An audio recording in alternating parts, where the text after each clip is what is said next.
It's PC building time.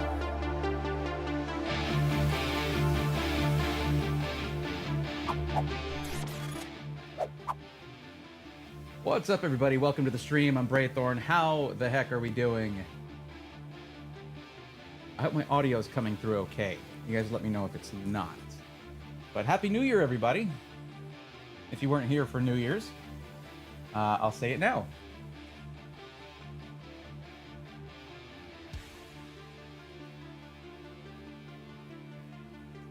What's up, everybody? Yes, we're building a PC. Yes, it's small form factor. And yeah, some of this stuff was actually provided to me by PC World, which is, of course, a little bit bittersweet right now, but that's this is, you know, I'm kind of dedicating this to Gordon, because everybody who knew Gordon knew he loved small form factor PCs. He didn't actually like them very much. But still, they gave me this NR200P case from Cooler Master. So that's the main thing for a small form factor, is a small form factor case.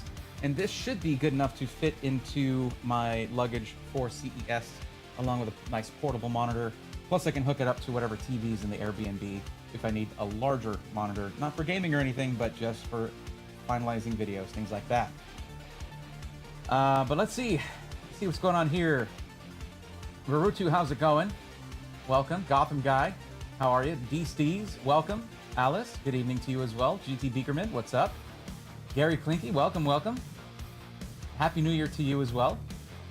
Also, if I'm not mistaken, I think you made a $20 dono on Tuesday. Thank you very much for that. The notifications for those are broken on stream, but I believe it might have been you. But thank you very much. Robert, what's up, buddy? How's it going? Small but mighty is correct. This is going to be a mighty little PC for sure. We'll go over the specs in a minute. Joel and True over on Twitch, what's going on? Rain Song Reaper, how are you? Let's go, nerds, indeed. YK Poison, yo, how you doing? Toasted Salsa, welcome. You did get gifted last time. A lot of people did, by Ben Honda S2K. Green Crabs, Happy New Year to you. And Do the Drew to you as well. The one and only, indeed. No, Jane Hat, no. It's still packed up somewhere. Every time I clean up in this room, it is top to bottom, and I stack up boxes, and it just gets so messy in here. I do stuff like this, and it gets very messy. But yeah, sorry about that. It's around somewhere. Brogo, welcome. Bone Shock, how you doing? And Epoch, welcome. Jackie Can't Win, welcome. Happy New Year, Braythorn. Wishing you a great year. Happy New Year to you as well. Nefty, Happy New Year to you. So yes, this is what we're doing. We are building in the Cooler Master NR200P for a system I'm going to hopefully take with me to CES. There are smaller cases. There are, but this is the one I have. Now, for the CPU, this is going to be an interesting choice, and we're going to be testing some stuff with this thing. 9800X3D. I know it's a weird choice. Hold on, let me do something real quick. It's gonna work. Oh, it does work. Yes, 9800X3D. The reason I'm going with this is because instead of leveraging its better thermal performance for higher frequencies, we're gonna leverage that better thermal performance and try to use I think there's a 65 watt eco mode, and we should be able to cool this thing with a very small cooler, if that's the case. But the cache should still be very useful for gaming, if I do get to do any gaming. Mostly it's going to be for work. But yeah, I'm still going to have an 8-core, 16-thread processor for just... Really, I'm going to have an editor who's going to be editing off-site, you know, back home, where they are, to get videos out during CES. I'm just going to be putting, you know, maybe putting a final touch on it, maybe just exporting it with the actual files, since I'm going to be sending over, I should be sending them proxies. Turn that down a little bit. I should be sending them proxies so they can edit very quickly. But yeah, 9800X3D is going to go in this little bad boy right here. And where it's going to end up afterwards, whenever I'm not traveling, is probably in my little home theater, so I can use it there as a gaming PC. Now, for the motherboard, this is one thing that made this possible. While I was in Houston with Ari celebrating her birthday just before New Year's, we did get to go to Micro Center, and I found this little B650i Aorus Ultra right here. Now, one thing I'm wondering is if I'm going to need a BIOS update for this. I might. I haven't downloaded that yet, but you know, if it doesn't boot, we'll just know that that's probably the reason. But this thing has decent I/O. I'm really kind of miffed about I/O on ITX motherboards. It really bothers me because you can't add more I/O, and they don't put a whole lot, regardless of what manufacturer it is. But I'm not using this for streaming. I'm using it for video editing and maybe a little gaming. So not a big deal. There is going to be a LAN party, but the LAN party I'm going to, they already have the PCs and they're all overclocked by the person throwing the LAN party. So that's another thing altogether. Now for storage, this is going to be fun. For another purpose, for a different thing, Kingston provided me with this, but it's a Kingston Fury Renegade 4 terabyte drive. I need this amount of storage just because I'm going to be offloading a lot of video, very likely. So 4 terabytes of very fast storage. No, it's not PCIe Gen 5, and no, it doesn't have to be. That's going to be more than enough. And sticking with the Kingston theme, I'm using this lovely Kingston Fury Renegade RAM. This is 32 gigs. I'm not going to be doing any crazy editing. We're not making crazy montages or anything when we're doing these videos for event coverage. It's just me talking, then some B-roll, then me talking again, over B-roll, and then, yeah, all that kind of stuff. But very good, very stable memory. That's what's going in there. I do have a 64 gig kit, but I want to save that one for its actual purpose. For the GPU, this one I had to take out of the King 95 build. This is a 4070 Super Zotac card, and even though this NR200P can fit a large GPU in there, I still want it to be lightweight, and this is a lightweight powerhouse right here. So 1440p gaming of all types, 12 gigs of VRAM should be fine for what I'm doing, and that's that. Let me see what else. Yo, Horse Soda, thank you for the tier 1 sub. I appreciate that. Here's to a better year than last. Amen to that, for sure. Braithon, what's the specs for the build? What GPU is going in there? Good thing I was already going over that. What's up, Skeeter Gaming? How's it going? Tiger Lily, Happy New Year. Happy lurking. If it doesn't boot, we can summon Jeff to spawn in chat to suggest how we should proceed.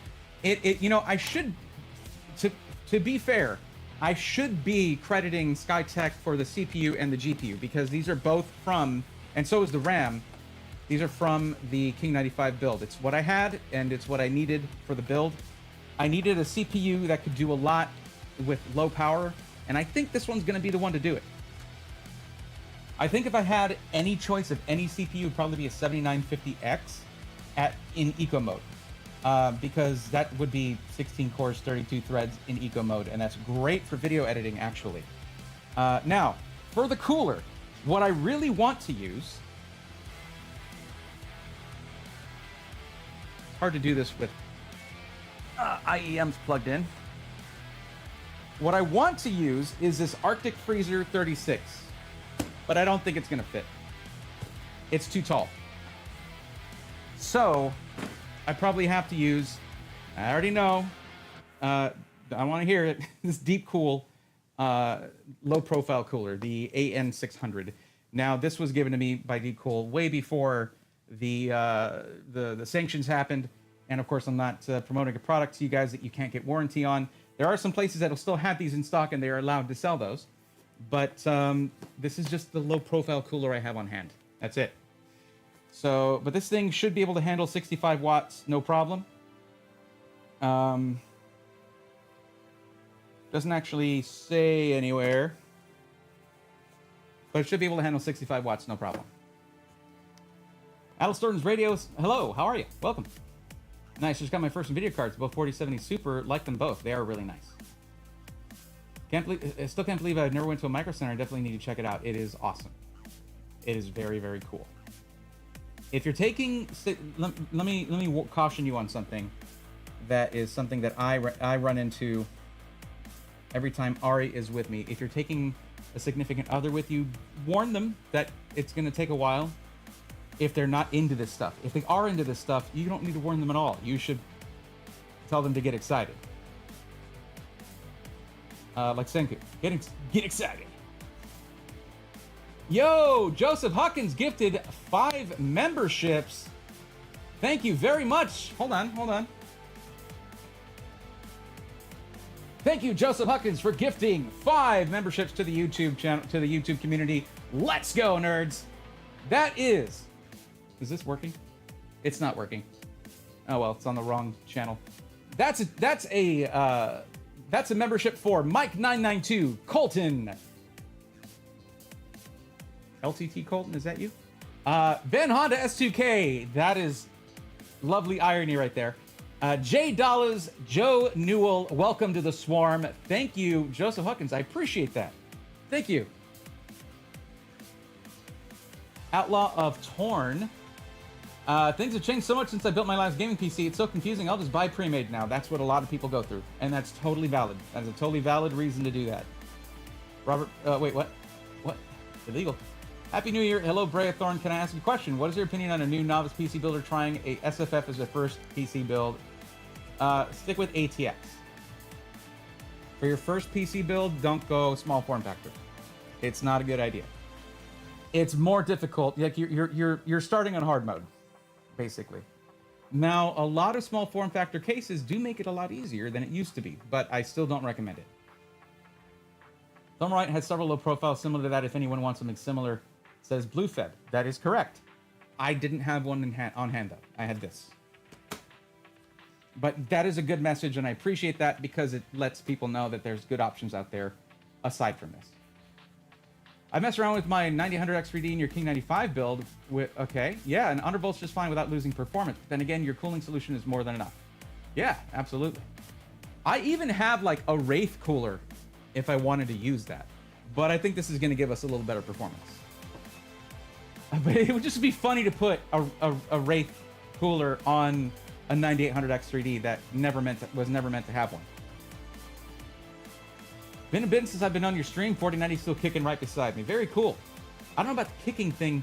That sounds a little alarming, but if it's working for you, that's good. Chief Huncho, what's up? Wait, I'm lost. What happened with Deepcool? Deepcool. So Deepcool North America had nothing to do with this. It was their sister company in China that was basically caught selling to blacklisted vendors in Russia. Now, these are system integrators, basically. That's what they were. However, the way that the U.S. The U.S. government views it is anything technological that goes into Russia, they feel that it's going to support their war effort. So it's blacklisted. So this was a sister company to Deepcool North America, but the only Deepcool that the U.S. government has any sway over is Deepcool North America. So they sanctioned them and forced them to stop selling stuff. So that's it for Deepcool in the U.S. They can still sell in Canada or all over the world, just not here in the U.S. Their products are still great. It really sucks because they were really kicking ass, but it is what it is.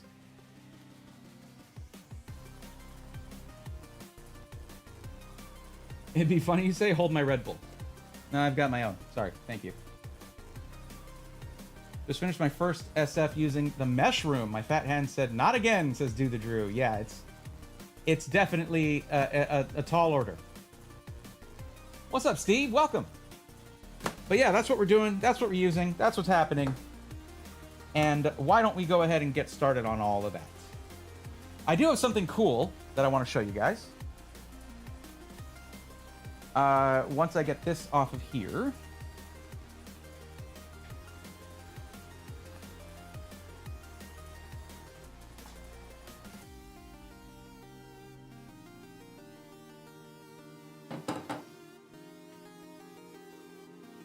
All right. That's still working. All right, cool. Check this out.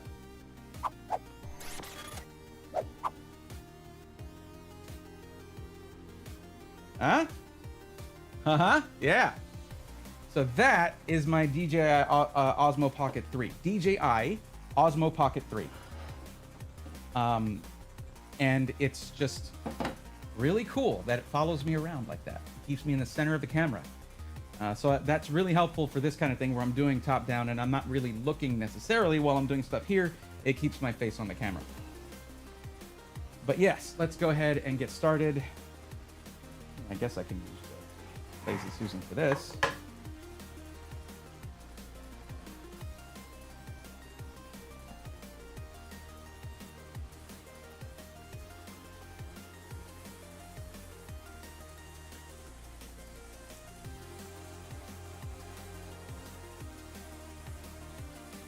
What does that sound?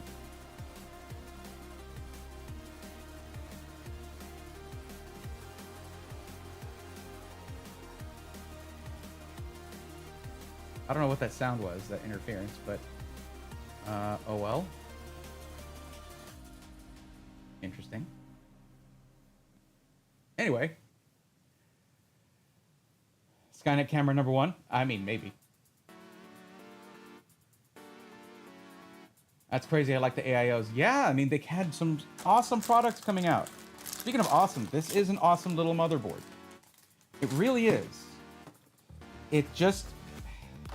I would not use it for a small form factor streaming PC. I just would not do that.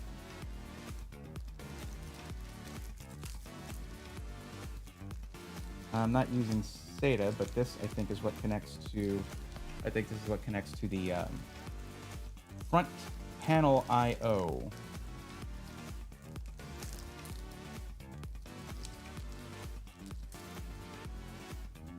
Didn't it? No? SATA. Fan. F panel. Yeah. So I need to figure out where the front panel connector is.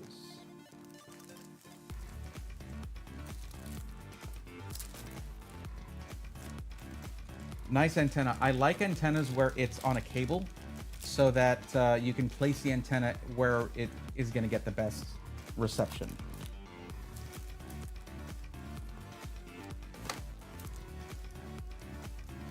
I don't like the fact that I'm seeing M.2 screws. I was hoping I wouldn't have to deal with that. We will see.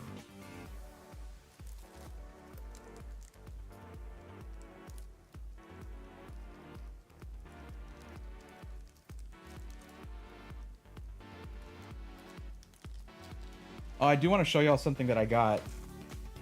Because I got tired of getting small little tubes of thermal paste and running out. I would get like small thermal grizzly. Check that out. Giant 50 grams of KPX. I mean, this is compared to, say,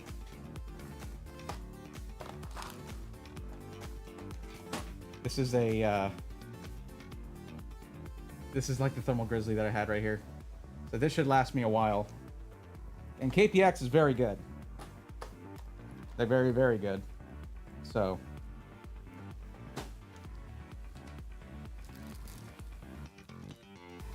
I think that's our front panel connector right here. And this is one of the things that I'm talking about when I say small form factor, not for the newbies out there, is that it's already hard enough to figure out small form factor without having to worry about something like this.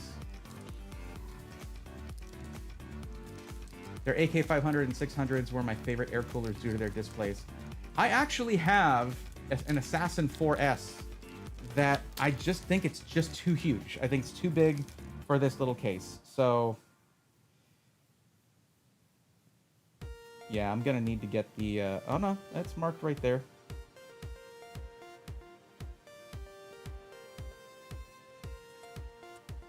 Yeah, it's marked on this thing. Okay. We have a USB 2.0 splitter. Not sure I'm gonna need that.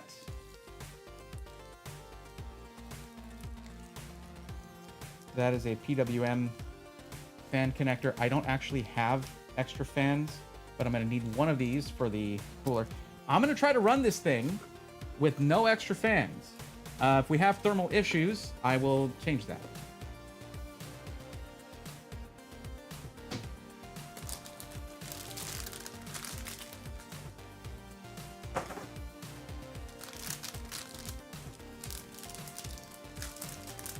What do you do with the extra parts and cords over the years? I collect all of them. And yes, there have been situations where I needed them. I built in a super small lunchbox PC case, 8.1 liter, with the handle. It was quite challenging. Yes, it is very challenging. Kingpin paste, indeed. I have one last question in regards to new novice builders. Why does it have to be a last question? It doesn't have to be a last question, but okay. First build, use air cooler or AIOs easy to use for first timers. They're about the same level of difficulty, to be honest. Despite what Micro Center's same day build fees would tell you. There's a little bit more involved with that, but that's it. Look at this. This is our motherboard here. Look at the VRM cooling on this little monster. And this apparently has triple M.2. Like, we've got an M.2 socket right here, and I might use that one first because then it's going to be easier to add another one later on. But we have the sort of double stacked, and this is fan cooled right here. There's a little fan right here for cooling the M.2s. You know, I should be able to access... No, because you have to remove this plate in order to put an M.2 there. I should really put a drive there. I really should put a drive there regardless.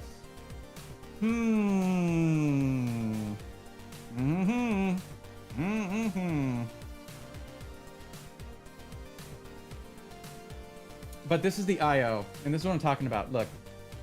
Like, it's okay. You have 6 USB Type-A ports. That's it.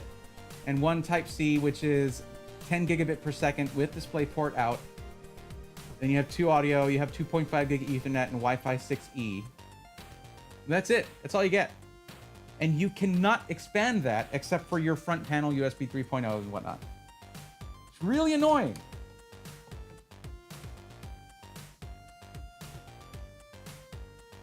So funny to see this thing on here. This, so you know, this gives you a good idea of the size difference between mini ITX and full-size ATX. Seriously, it's a big difference. All right, chat, what do you think? Should I put the M.2 in our front slot here? There's 2 slots here, if I'm not... Yeah, there's 2 slots here, and then there's the one on the back. 3 M.2 sockets on this sucker. That's one thing that really stood out to me. Also, the price. It was like $250. It was like $250 for an ITX. That's quite good. Anton, what's going on? Thank you for that. I appreciate that message. This camera tracking is pretty smooth. Oh yeah? Whoa! I did up the speed to like sport. Not because I'm sporty at all. It's just I forget that I'm being tracked, so I have to, like, if I don't remember, I move too quickly for it at its normal setting. Excuse me. Oh. Agreed, under first if it's the same speed. Ooh, we're building tonight. We are. Hi, Michelle. Use the one on the back. All right. That was my thought, and I'm glad y'all agree.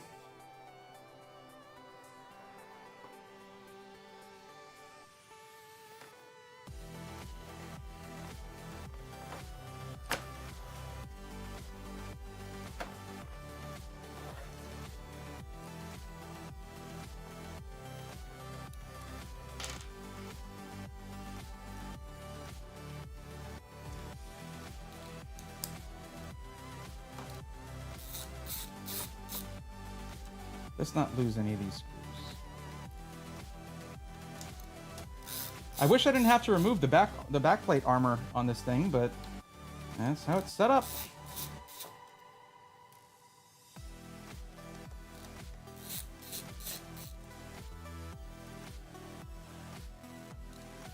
The good thing is, this is metal. It is a metal plate, so it's going to help to spread heat.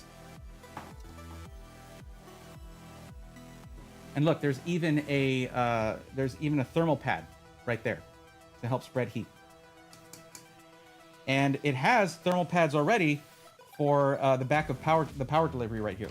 So that's really cool. I like that.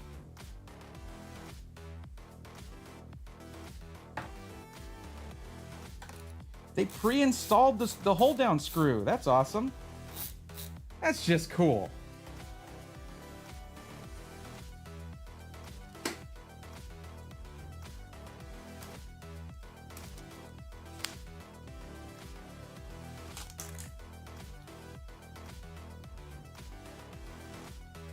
Oh, whatever. And there we go. That is 4 terabytes A very fast, very reliable PCIe Gen 4 storage right there. Regardless, this is going to be Gen 4 back here. It's not going to be Gen 3. So, if anything, that will leave a Gen 5 storage up front. That's kind of cool. But, yeah.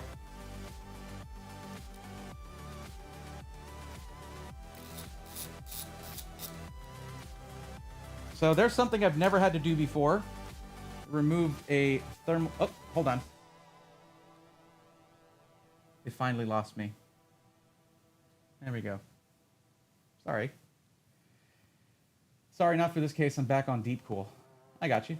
Those ITX are expensive. They are. Or a hub. No hubs. I don't like hubs. I want to build ITX for my next home server build. Love the ITX size. Get the back done first. I want to have to do that later. And about 2 on the back for the reason you already mentioned. Hardcore Gaming, what's up? Welcome. What's up, Kenneth?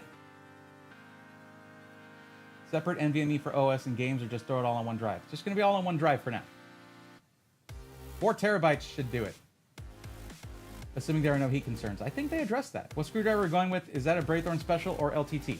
This is the LTT screwdriver that I made at LTX. I do have a selection. Let's see, where is it? Right there. I have a whole selection of them right there. But I tend to use the one that I made. Okay, the thermal pad came right off, so that's a little annoying.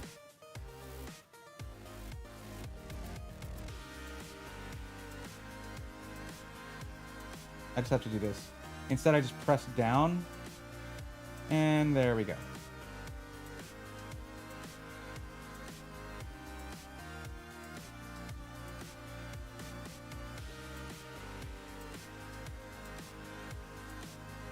That'll have to do.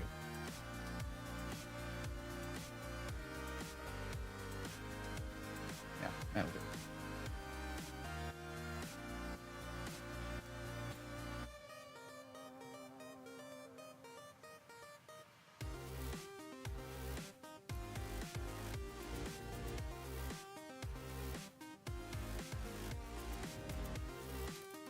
What case are you building in? What's up, AJ? I'm building in the Cooler Master NR200P. Wait, are these different size screws? Shame on you, Cooler Master, if you use different size screws on here. It's just not seating properly. Or I might have it a little off center. They look like the same size.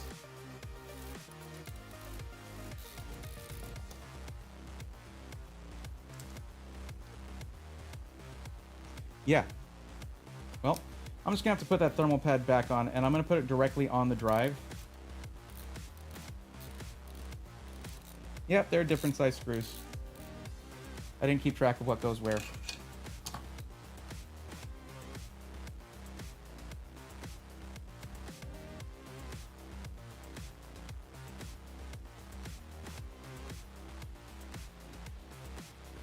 There we go.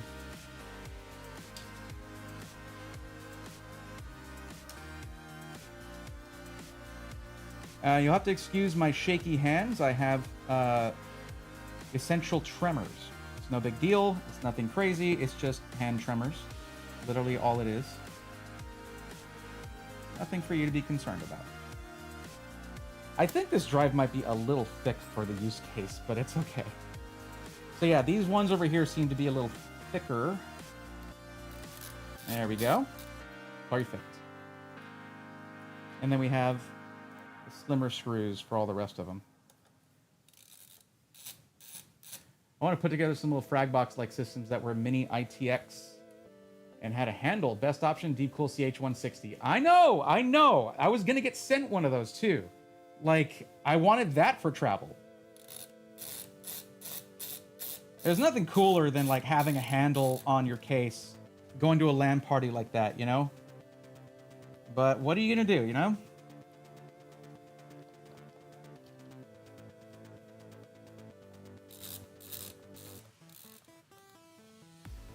Now, I mean, if you want an actual frag box, let me know. I know a guy.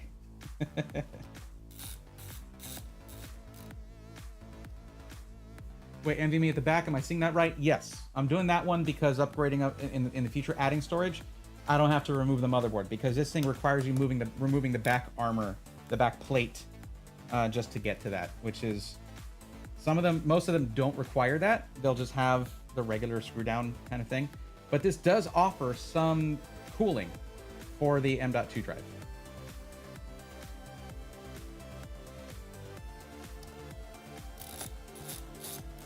There we go.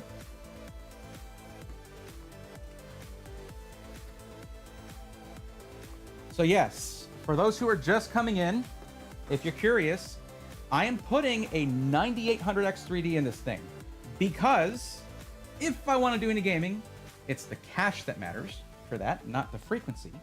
I'm still getting the nice 8-core, 16-thread performance, and it is more thermally efficient than any X3D chips before it. So when I run it at like 65 watt eco mode, I can run it on a really small cooler and it should be fine. It's actually really exciting to try this thing in that kind of situation. 4 terabytes, you can install Call of Duty 4 times. I know, right? Crazy. Judging by that, the one on the back is labeled slot A and the one in front is labeled B. I think ARS intended you to install on the back. Yeah.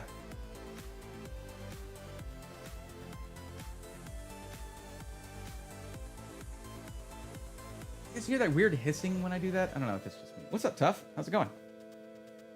Yeah, guess where I got the idea. Uh-huh. Zenito Flash, what's going on? Welcome. No worries. What cooler? Do you have a parts list command? I don't. This is just meant to be a nice, chill, relaxed stream. But I wanted to do the Arctic Freezer 36 ARGB, but I think it's too tall. So I'm going to have to go with the AN600, which is what started the discussion of deep cool stuff. 65 watts should not be a problem on this low-profile cooler that actually has 6 heat pipes. I mean, it's a pretty effective little cooler. It's just I had to give the disclaimer about deep cool when I brought that up.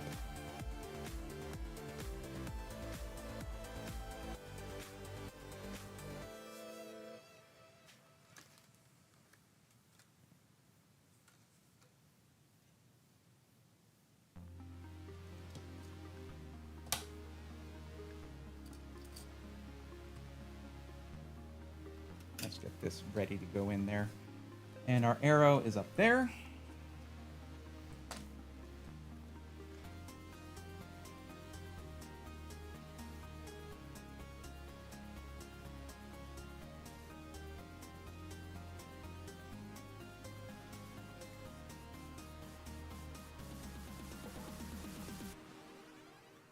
This thing really does follow me around pretty well. But yeah, one thing that did catch my attention for a travel PC that would be used for media storage, you know, recordings, content creation, things like that. I mean, I'm going to be storing everything. Why am I looking at that camera? It's over here. I'm going to be storing everything I record on this thing. And I tend to record a lot when I travel. Okay, arrows right here, arrows right there. And guys, gotta tell you, people keep blowing up these CPUs by not seating them correctly. It really needs to fit in like the puzzle piece that it is. 0 insertion force. You wiggle it around a little bit. That needs to fit in perfectly. That needs to fit in there. It's keyed to fit just right. What's up, Dennis? How's it going? It is very cute. It is on. I'm basically going in with a clean slate on that Chief on Show. I have to. A lot of the stuff I did film is still usable, but much of it is not. Or I basically, a lot of it I need to do redo. And I've been stressing about it so much that it nearly caused me to quit. I'm serious when I say this. It nearly caused me to quit doing this for a living. Because I was failing and failing and failing, and not all of it was in my control. Like some of it was just out of my hands. And it was driving me out of my mind. So I gave myself the opportunity to step back and be like, you know what? There's gonna be a lull in content between like March and like basically I'm aiming to get this out mid-February, early March now. And the whole purpose was not to just get a video out as soon as possible, but to have the introductory episode and 4 full episodes done record them all at once, and I did a lot of that. But I ended up to where I was switching to just doing the intro episode, and the first one was like, no, this is not how I planned this, and I'm rushing it because of all the delays that happened. And then my editor quit, and I now am getting a new one. We're trying to get, like, we're gonna meet and get on the same page when it comes to the workflow. There's all these things to consider. So I'm just like, you know what? 2024 was a wash. My sponsors for those videos have been super patient, and they want it done right too. So they've been really cool, which is good because I was afraid of that, you know. But yeah, I've been MIF for a while. What's new on Intel versus AMD? First, just straight up, yo, Igor 1980 coming in with 5 tier 1 subs. Wait, do I have? Oh, I'm on the wrong thing. Sorry about that. Let's go, nerds. That's a tier 1 sub for MacDaddy83, Turbo Zix, Combat Wombat 02, Zenito Flash, and New Moe 90. Welcome to the swarm. Thank you, Igor. How the heck are you doing? Whatever's handling your camera framing is incredibly good and incredibly smooth. AJ, it is the DJI Osmo Pocket 3. And I have it in vertical mode to get the most vertical like resolution, and even then I cropped it. And this is what I'm taking with me. I'm probably gonna have my FX3 packed up in case someone's like, yeah, I'll do that interview with you, and then I have nicer camera setup. But this is the main thing I'm taking to CES.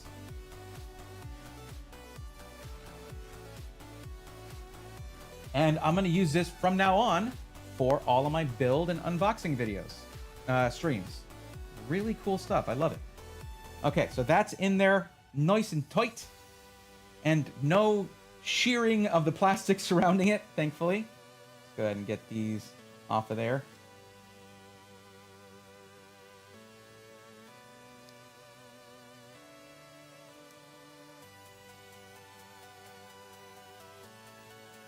I'm like trying to do this off camera, and then it's like following me. It's like, no, not right now. Oh well, whatever.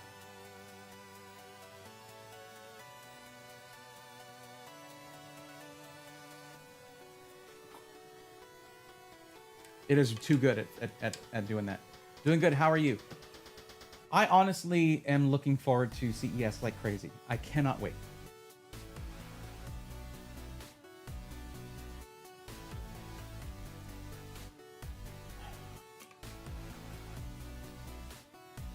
Back of the board's on the chipset. I'll live with that, BlueFeb. That's fine. I figured the front one is direct to CPU. That's totally fine.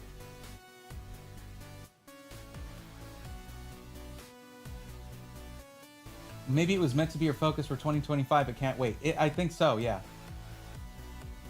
Manufacturers' websites are pretty terrible about not showing important things in pictures that aren't pretty marketing photos. Boy, howdy. I know it. Looking forward to your coverage. Igor, thank you. And yeah, I've already chatted a little bit with Rovi, and I hope that we get to link up out there. What's up, Hayden? How's it going? Looking at the Discord, huh? Are you not already on there? Okay, so let's get the RAM in there. Oh, this even has a this has one of those things for ejecting the GPU, which is pretty cool. I'm not a big fan of this sticking out right here, but that is what it is. There's a fan in there for that, but it's not even going to be needed. And again, I'm going with Kingston Fury, 32 gigs, DDR5, 6000, gorgeous kit of RAM that's unfortunately not going to be super visible.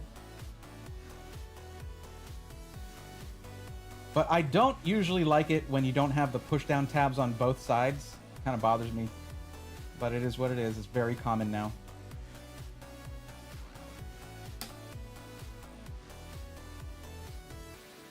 But we're going with 32 gigs of RAM, because I'm not going to be doing too complex of video editing on here.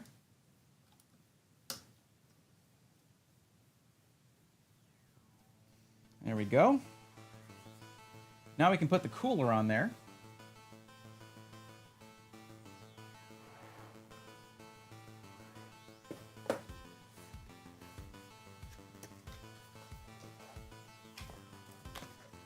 And again, I'm not promoting the Deep Cool cooler. It is really nice, but just not something I would suggest for most, because in the US, warranties are not really going to be much of a thing. All right, come on, get out of there. Let's go.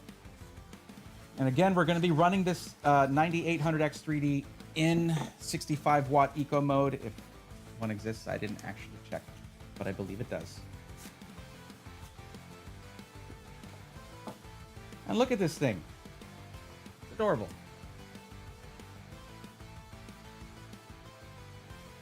Gonna have to take off the fan, which is screwed on there.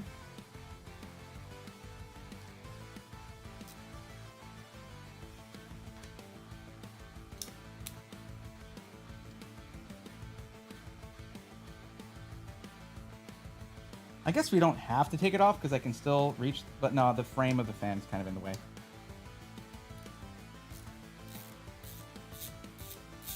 What's up, Critical Error Computing? How's it going?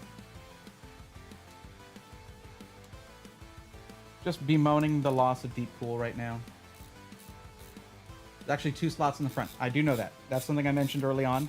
That's something that caught my attention about this, was the potential to put 3 M.2 drives on here, which for a mobile editing workstation is very, very cool. And what I'm thinking is this. Imagine this, guys. Imagine that at CES they debut the 9950X3D, and I'm like, yo, y'all got an extra one right now? I'll do an upgrade video right now. And that would be super cool. Imagine. Look at this, look at this, look at this little fan. With the, I like the exposed poles on that. It's really cool.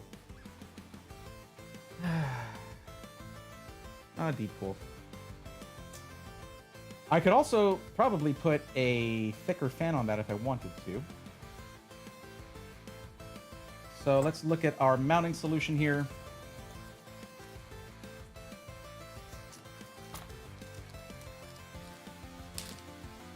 Look at them putting in thermal paste like that. I ain't using it, but... And I guess a little extension for the PWM. A fan connector. Oh well. We were well connected with Deep Cool. They did multiple sponsorships with us. They're very cool. Sarge Marine, thank you for following me on X. I appreciate that. Okay, I'm going back to work. Hope you have fun building. Igor, thank you for stopping through. Always love it when you get to stop by. And yeah, thanks, bud.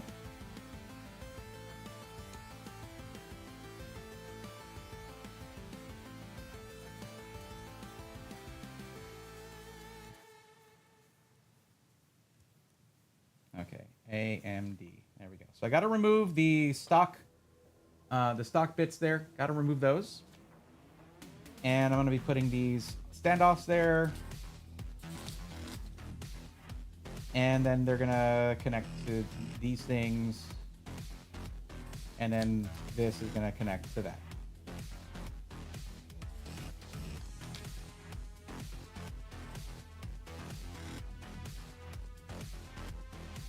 All right, easy enough.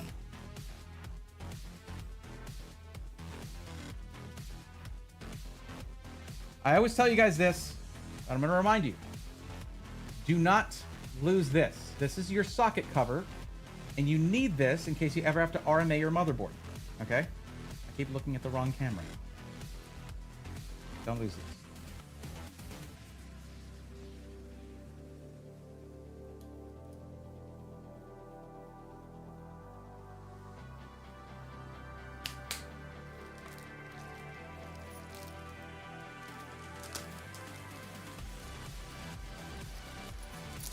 All right, looks like this is, nope. If that looks like it may be our AMD hardware. It's not labeled on the bag. I don't like that. Okay, yeah, these bent ones are the ones I need. Okay.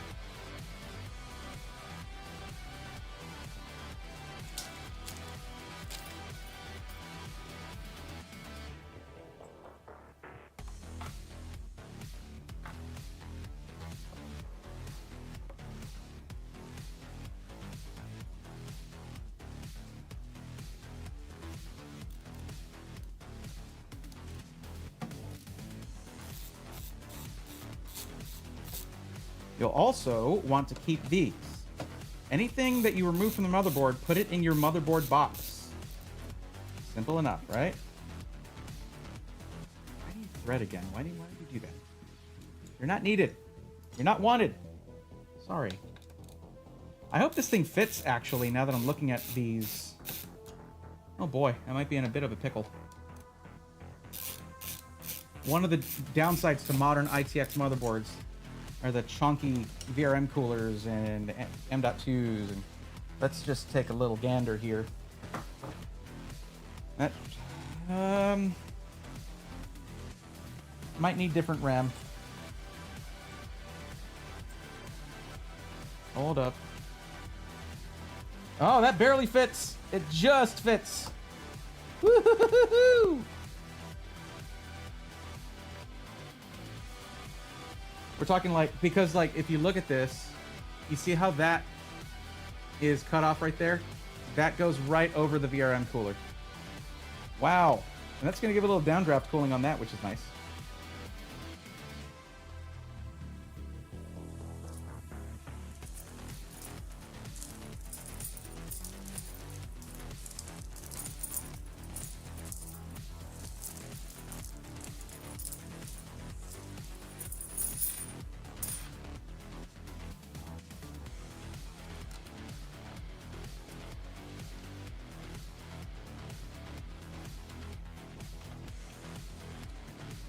And these install in an interesting way, where you install them with the black side down, and there's a thread in there that fits the AMD backplate perfectly. The threaded holes there. Yo, Sergeant Marine, thank you for the Prime sub. I appreciate you. 5 months of support. Thank you very much. What's up, Tech Grant?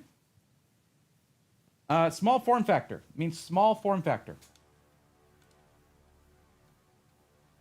Sailor X, how's it going?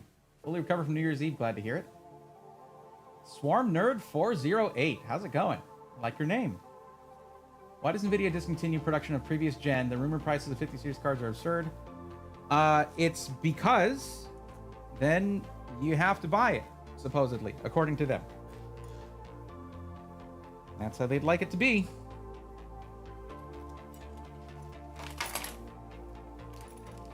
Okay, I'm gonna need these guys right here. I'm gonna need these nuts.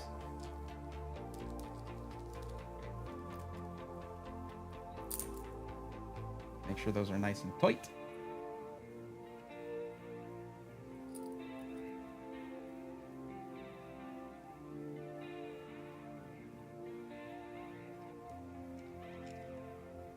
Wait a second.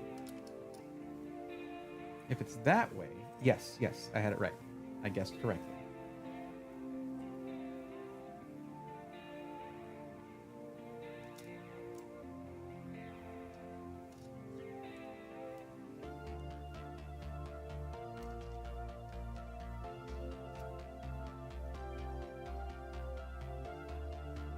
What the downside is here, I think, for this cooler is that they had every opportunity to give it 4 points of pressure, and they made it 2. They basically made it into 2, which is unfortunate.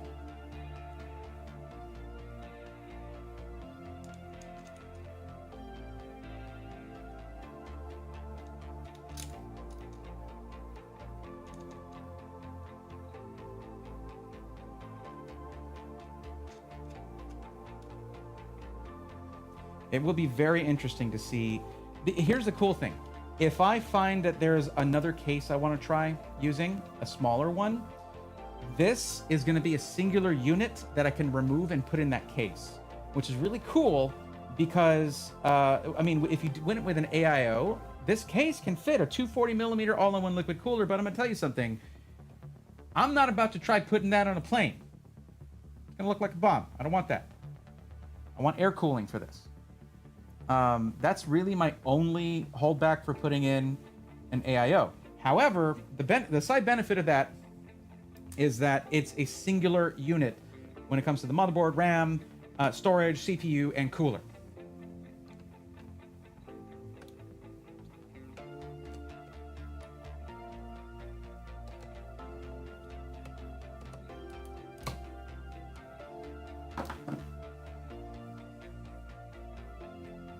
So I'm gonna have to put my thermal paste on here, remove the sticker from that, and then we should be able to put that on there and we'll be good to go. And yes, I do prefer the spatula method. That's what I like to do.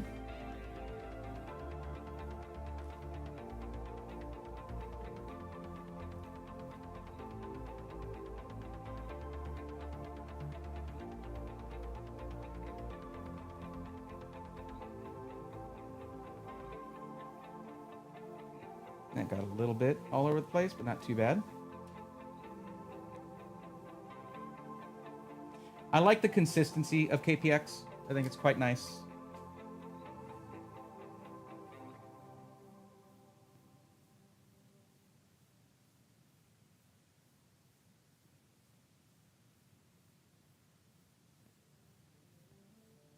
This, as a fun side note, is what Falcon Northwest uses. First time I used KPX was when Kelt over at Falcon Northwest sent me some. I need a little more, actually.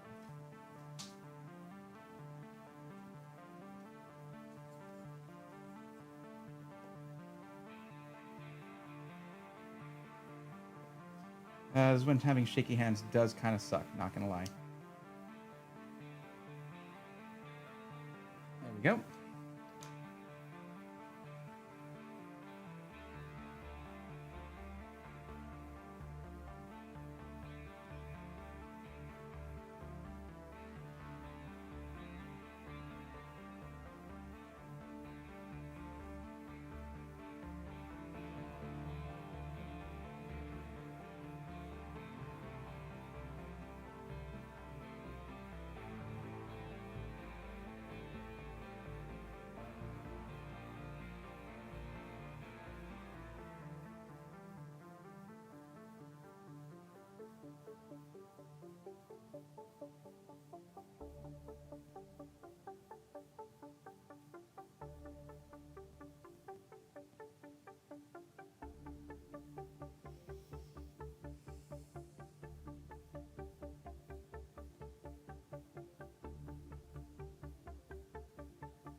The only way you can actually get thermal paste wrong is by not putting enough.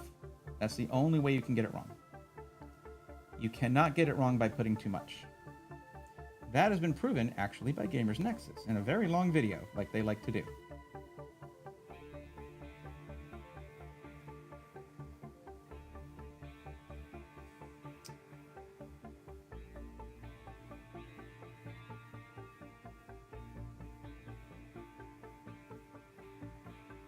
All right, there we go. That's enough of that.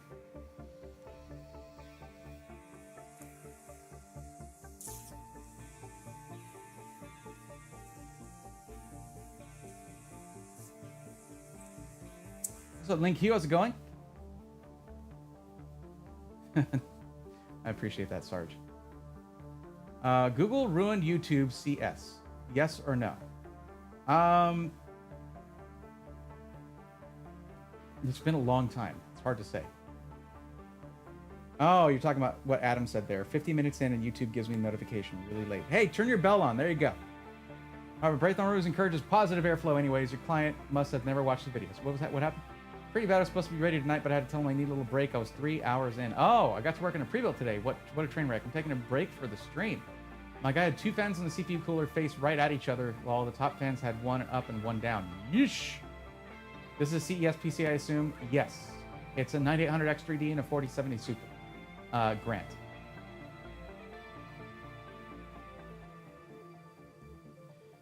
Okay. Let's get this thing on here, yeah?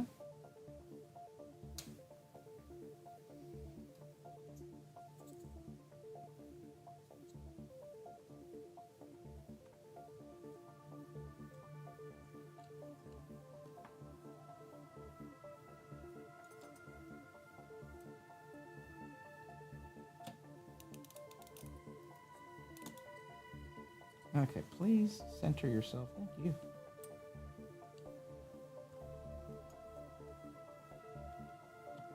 There we go.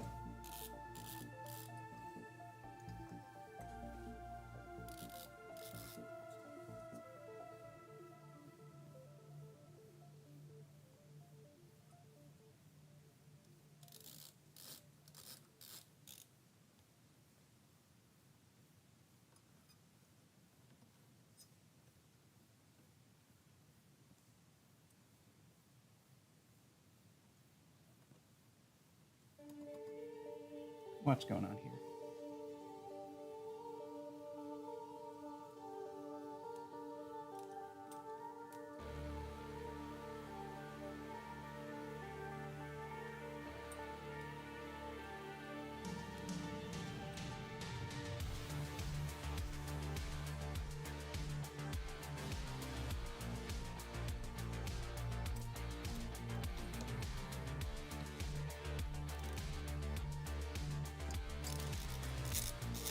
This one's seated first.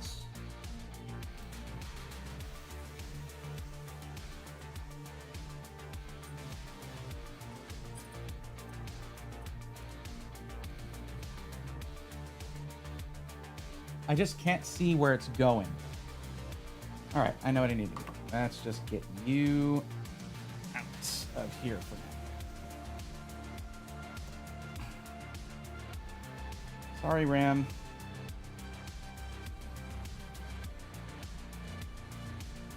I'm sure you're great. It's not you, it's me. All right.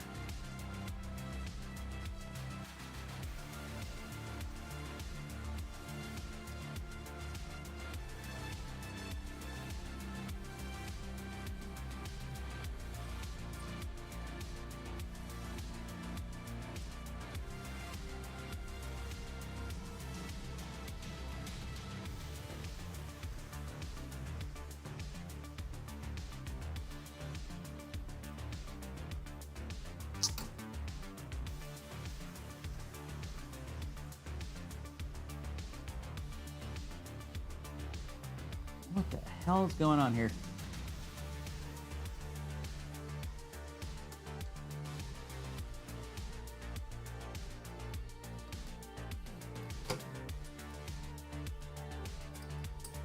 There we go. We got it. All right. And just losing my patience a little bit, not a lot.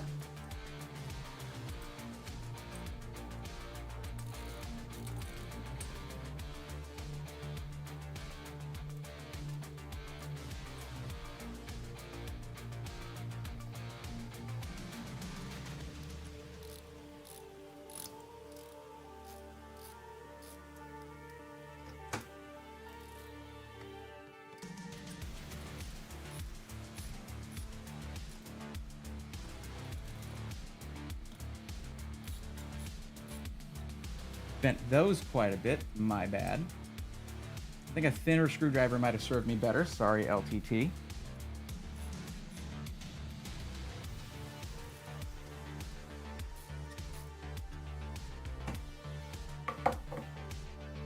That ain't budging, so I guess that's okay.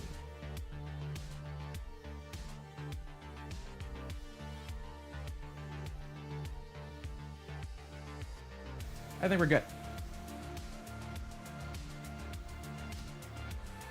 Yeah, you can see where it kind of bent those. But that's fine, everybody. That's fine. We're fine.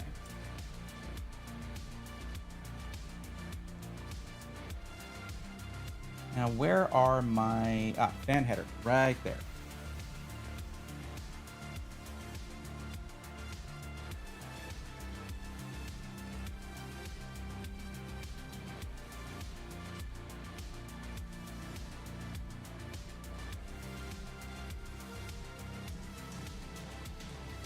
Going to be very interested to see how this thing performs.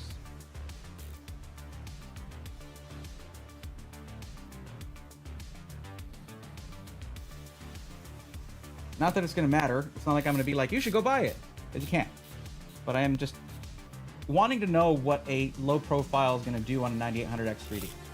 Because guys, testing things like this, actually getting to try weirder things like this, helps me to make recommendations for things like this. If someone's like, yeah, can I run this on a small cooler? I'm going to be able to definitively say yes or no. This is generally why hardware is tested at the extremes.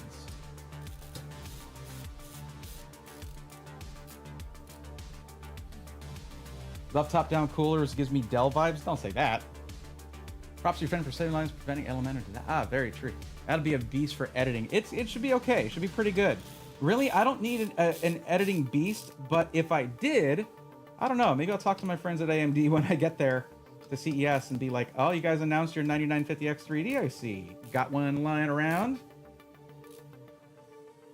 Because then I can get Puget Bench loaded up and do a comparison test. Am I missing anything? No. Okay. I guess you guys are chilling and watching. I'm down with that. Let's get this RAM back on here, and then we're going to be ready to put this thing in the case. So our cooler fits, our RAM fits. What? That's lovely. It's very lovely. Love that. It does feel wasteful to put RGB RAM in this. It's what I had.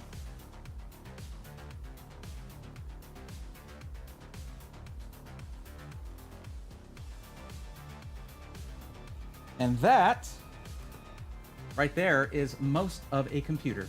Look at that. Now, if you were to put a good APU in here, a nice APU in here, and you could go very small form factor and still have graphics. But not something we're doing, because we have a GPU we're throwing in there. I guess I could have kept that on the test bench till it's ready to go in, but that's fine. It's got armor on the back just for that reason. Isn't there a windowed version of the NR200P? I believe we have that. I think I've got the option.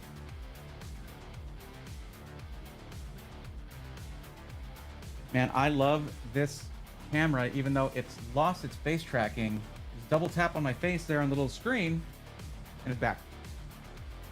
I'm actually going to be able to use this because I'm pretty much not going to have a camera person this year for the first time ever at CES, but I'm going to be able to set it up on a monopod with this thing and just walk around with my microphone and just present to it. And to top it all off, the creator kit for this thing came with a microphone that connects wirelessly to that camera. So it's a whole production rig in the palm of your hand. Really, really nice. Speaking of palm-sized PCs, it's not palm-sized. But here's our case. Let's get to our other angle. All right.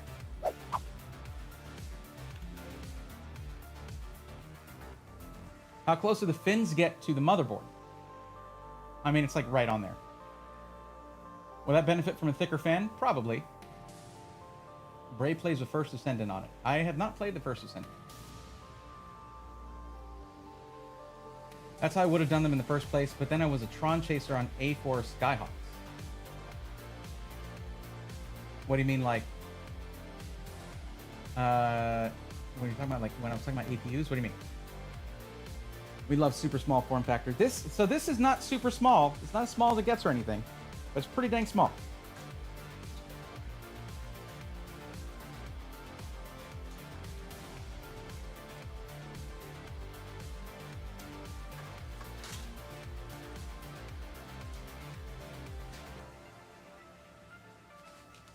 The forbidden snack, everyone. No, no, no.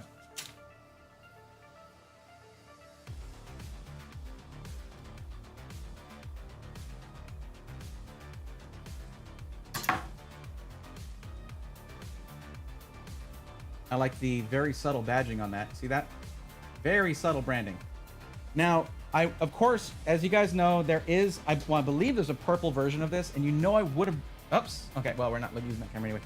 You know I would have gone with that, but this was given to me for free by PC World. Not gonna,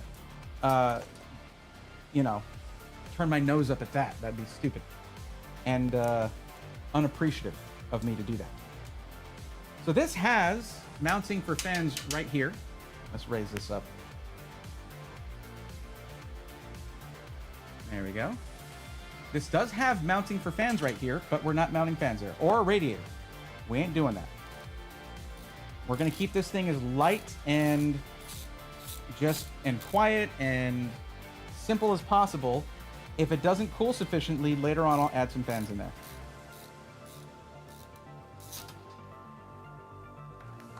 But that bracket just comes right out.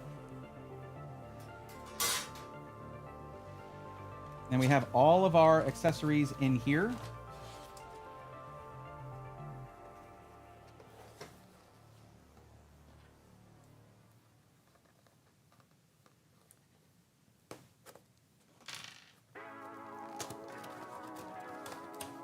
Oh, hold on a second. Grilled 120 millimeter sickle flow 120s included with the case. All right, Cooler Master, you twisted my arm. Okay. That's pretty cool.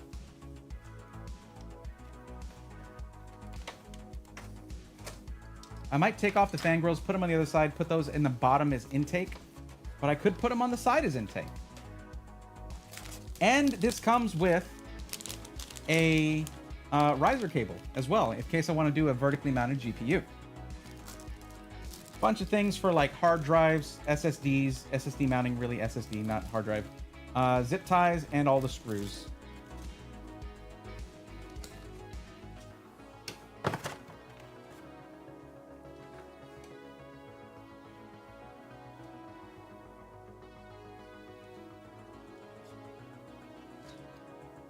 Now that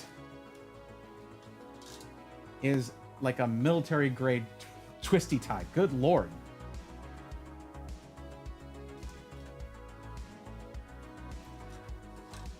Sorry to the military out there, I'm sure that you would disagree. But what's up, Brian Rhodes? How's it going? Welcome.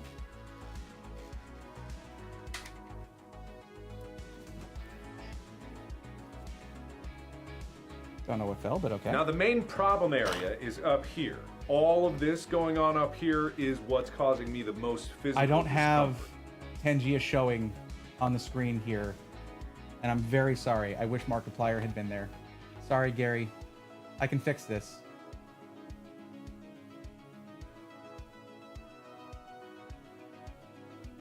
Now it would have shown. Now it would have shown. I'm very sorry. I like how that you like. I like how you like to have Markiplier saying I'm the problem. He's probably right. Military stuff, all the cheapest stuff. Well, okay, in some cases, I'm sure. What's up, Show Chorizo? How's it going? I'm building a small form factor PC for travel and for my whenever I'm not traveling. For my entertainment center, probably. Correction, I love super small form factor. Jeff doesn't. Hey, fair. Oh, I didn't even talk about the power supply, which is here. There it is. So this is overkill. All right, this is definitely overkill. But PC World gave me this too. This is a Silverstone SX1000 small form factor 1000 watt power supply. It's just definitely overkill. Absolutely overkill for a 4070 Super and a 9800X3D that I'm going to run in 65 watt eco mode. Like, but yeah, it's also 80 plus platinum. Like, this thing is bananas. This thing is bananas. And now one thing that it doesn't have, this does not have native 12VH PWR, but that's okay because we have our adapter. It only needs 2 PCIe 8-pin plugs. But yeah, this is SFX-L, which is supported by this case. And at 1000 watts, of course, it's SFX-L, which means there's SFX, the small form factor power supply, and then there's a slightly longer version of that SFX-L. Rutu, when minis form updates with RDNA 3.5 restricts Halo on the B790, I will. Hey, there you go. And it has that for my 6700 XT 5700X 3D. This? No? Yeah, 1000 watts is a bit much. I do kind of want to use these though. But, whoa, why are these? These have some kind of. Okay, this is great. This is weird.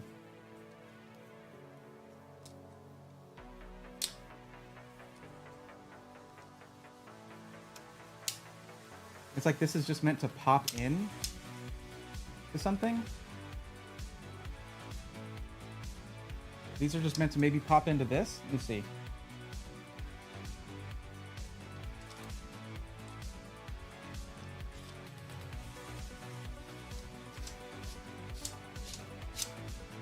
Man, I don't know. Maybe I should read the instructions. Oh, these can fit 140s. These can fit two 140s. Man, that sounds awesome. But no, I don't have that just lying around. Or I do, but I don't know where they are. I don't know. I could stick with the KISS mentality. Keep it simple, stupid. Don't need to go crazy with it.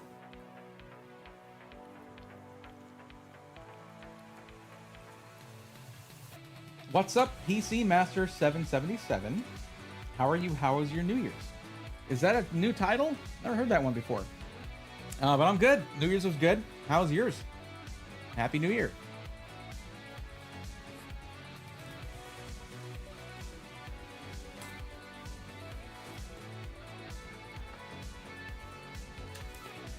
Thank you again to Adam at PC World for providing me with this stuff. Like, that visit that I had to their studio was simply magical. And if you didn't catch it, we do have a video that I did over there while I was there in the studio, which was the where I was explaining the difference between OEM and system integrator, and what I prefer, and what OEMs need to do to change that if they care to.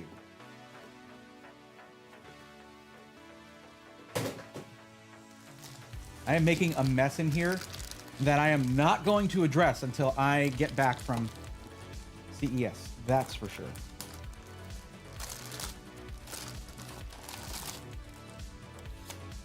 Look at this. That's 1,000 watts. 1,000 watts right there. Absolutely sick. And Silverstone makes a very solid power supply. So,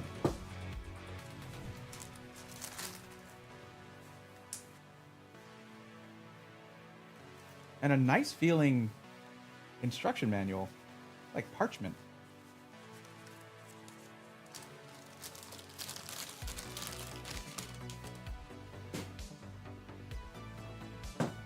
So I need to get the cage for the power supply out. Ah, okay. 1 second. That's a bit of a complication. Wait, I think I have some cutters in here, actually. Yep, I do. Of course I do.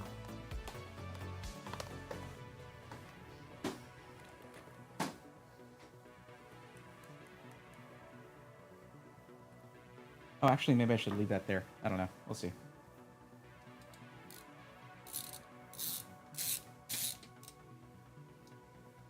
This stream is not meant to be anything instructional or promotional or anything like that.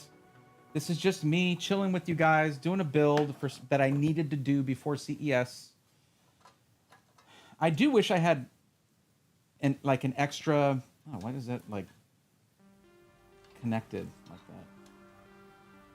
That's really weird.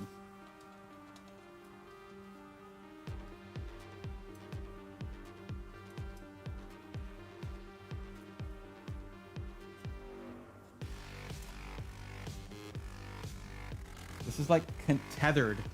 You see that? It's like tethered with these Velcro straps here. I guess that's for cable management. Not a bad thing. Never seen that before. And that... Godspeed, Gordon Ma. You are already missed. Absolutely, 100% agreed. Thank you, Jarvis. And thank you, Gary.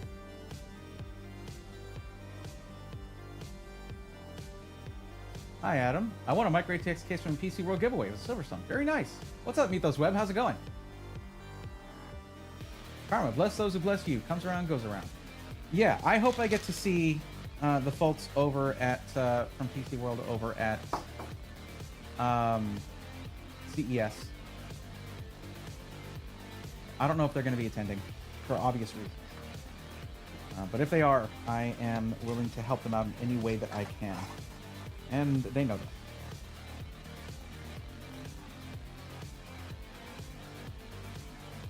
take 6 screws.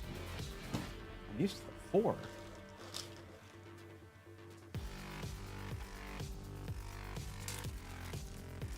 I guess I could just use this.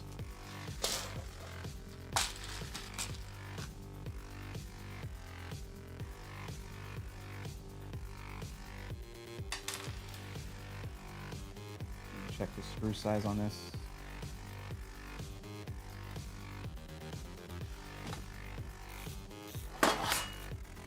Doesn't feel right. Actually, this may have come with the screws. It would appear so. That is a thick power cable right there. What's the gauge on that? 14 gauge. That's thick.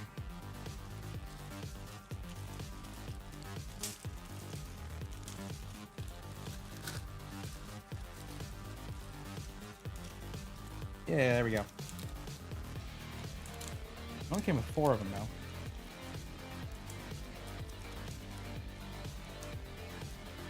Oh, I have that type right here.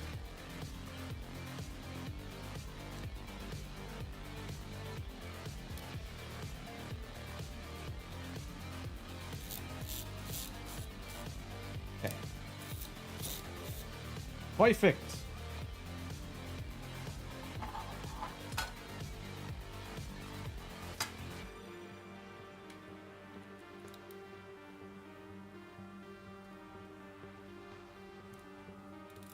Please let them know that Gordon meant lost a lot to us nerds. They do know. The outreach was fantastic from supportive fans and industry people. It was really, really good.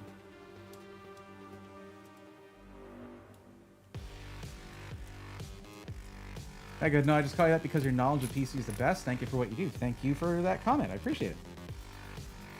Dang it, I missed a lot. What's up, Flux Kitten Gaming? How's it going? That's okay. You missed the boring parts. Now it's getting fun. PC World hooked the swarm up. They did. This is going to help me to make content for you guys while I'm at CES. Will Smith staying in... I think Adam and Brad are going to CES. Will Smith staying in San Francisco. Okay, good to know. Are you just not going to... Oh, it's just kicked out of you.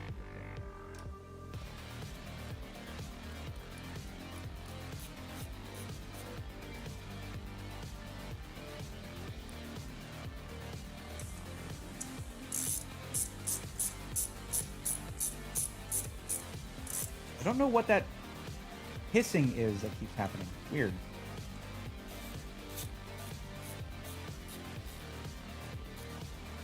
All right, that's all 6 screws in there. There we go.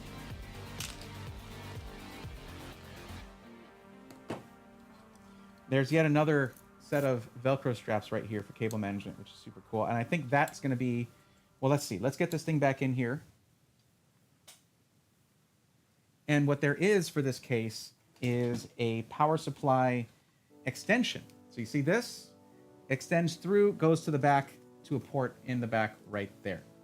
That's your C13 port. It's an extension cable, basically. So I'm going to go ahead and plug that in before I mount this up, because that's one of the ways that you can totally screw over your build and be like, why isn't it turning on? Just like it's this power switch right here. Uh-huh. Okay, so that is seated in there fully. For those who were maybe hoping I would forget, sorry. Ain't happening. Okay, I'm going to go ahead and clip that right there because I need to pull that back.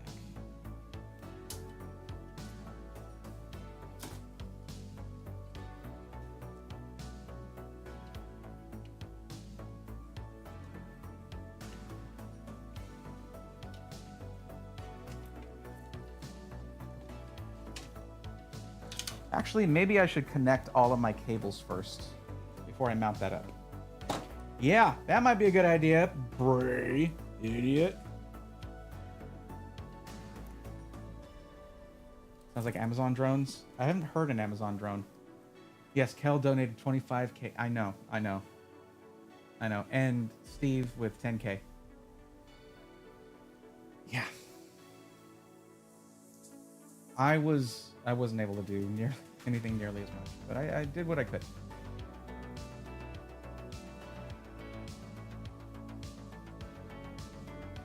Just didn't feel like being public about it.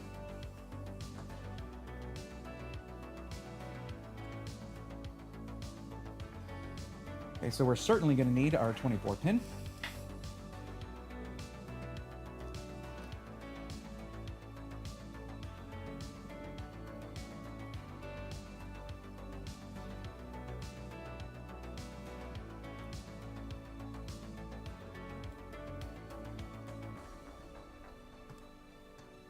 I'm going to go and unplug this from here for now.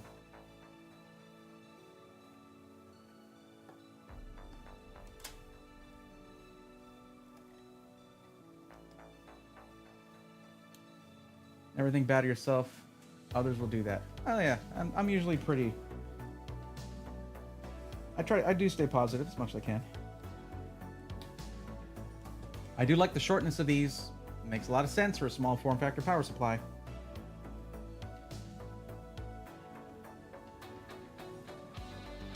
Nope, didn't need that anyway.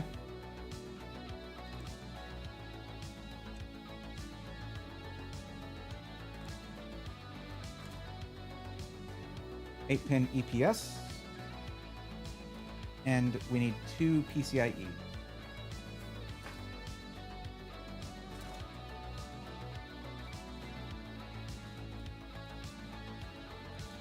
No, I don't want a pigtailed one. Do you have any non-pigtailed ones, please? No! Ah!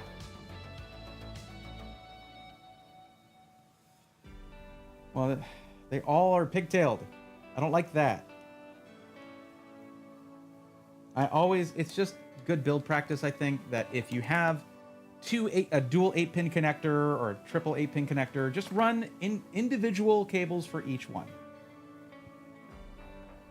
I just feel like that's good practice as a builder.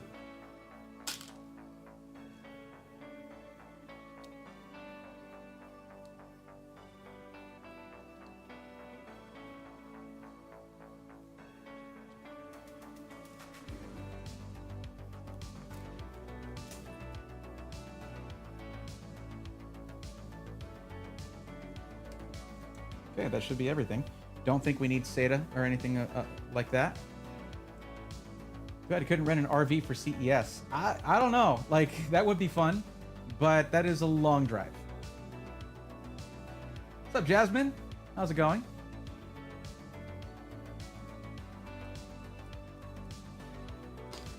That should be all of them. I'm wondering if I should run a SATA just... I'm not going to put a SATA drive in here.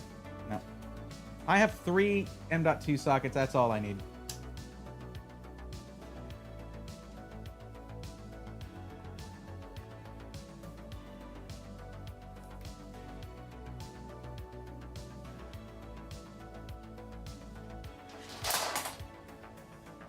Oops. That all fell down, but okay.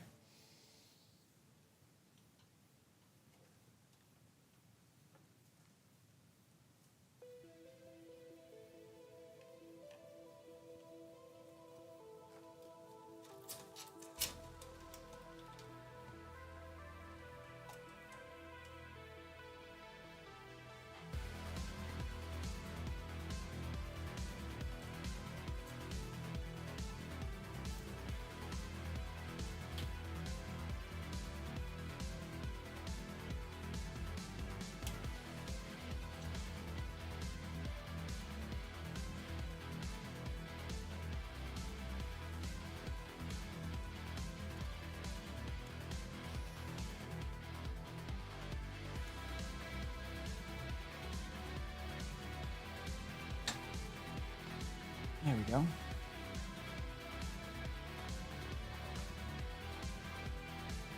Fits nicely right there. And the fan does have ventilation right here, so this looks like it's the way it's meant to go.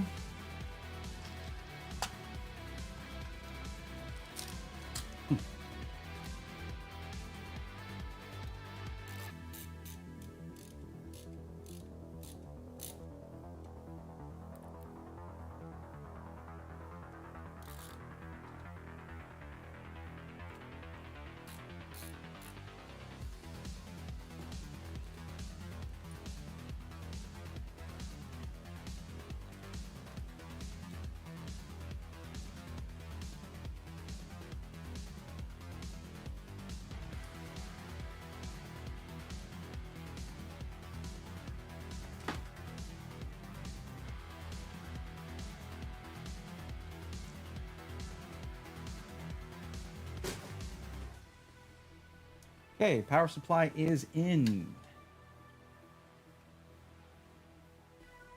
I guess I could have put those fans on the top as exhausts, and maybe that would have been good to do before I shut the case. Or not before I shut the case, before I put the power supply in.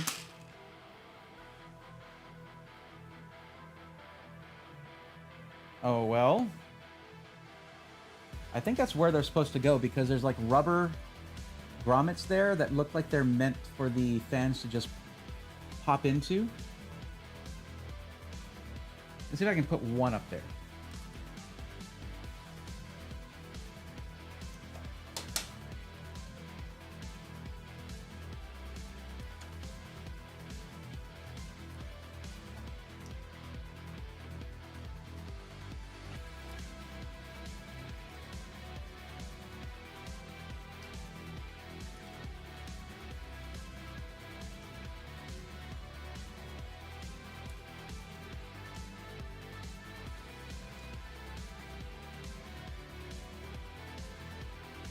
Let me take the top panel off. Okay.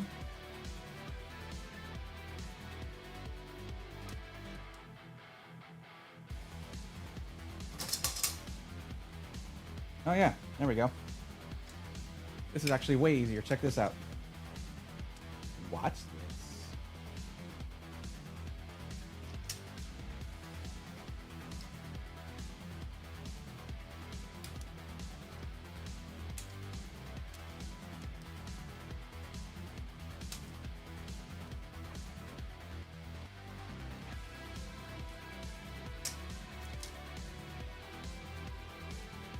So the fans have these on them. Here, I'll go to top down so you can see this. The fans have these pegs on them. See that? And that's all the way from the grill. Comes from the, it holds the grill on there, and it pops into these rubber receivers right here. So I guess we're doing top exhaust on these. That seems like an easy way to do it. That's gonna make this negative pressure though. Not usually the way I do this. And if I wanted to have positive pressure, I could put them on the bottom, it looks like. But you know, we're going to try this. This looks like it's the way these are meant to be set up. I'm down with that. That's fine. Now, on a lighter note, I rewatched a lot of the LTX 2023 creator vids over New Year's. Who do you think committed the most video bombing, albeit unintentional? Our very own Breathorn. I certainly did. I got a lower thirds, Gary, in a freaking level 1 text video. That was like 2023 achievement of the year right there. That was awesome.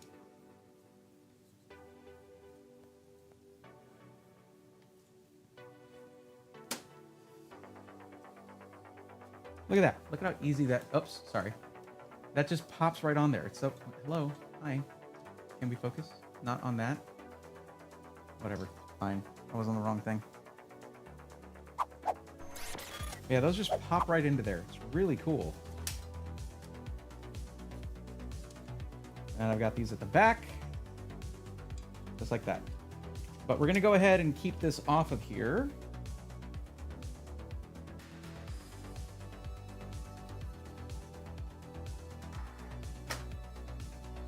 And that did come with this, which is a PWM splitter, which is cool. I will use that. Thank you very much, Cooler Master.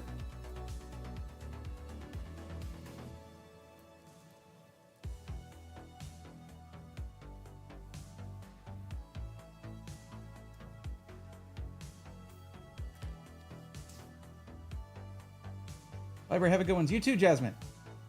Thanks for coming in. Cannot reverse the fan motor? No. And regardless, the profile, the pitch of the blades is meant to go in a specific direction anyway. It would be very inefficient. It has a scoop to it. Now I can flip them over and make that as a top intake. I suppose I could do that. Actually, that would be pretty quick because they're just in there through those pegs. What do you guys think? Okay, I'm asking chat here. Do you think I should make it top intake or top exhaust?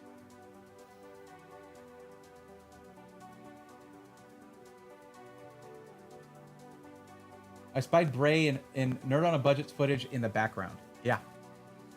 And well, I also got Danny in my. I did an interview with Danny actually, which was in the 100th episode of SI Weekly, where I put all of my interviews from LTX in there, including Jay, Paul, Scattervolt was in there, Pedro PCMR. Pedro was in there. Just a lot of really, really cool people. I have Pedro, the founder of PCMR, pretty much one of the largest PC communities on the internet, on video saying pre-builts are fine. If you get a pre-built, you're still PCMR. What a Chad. What an absolute Chad. What's up, Rogers? How's it going?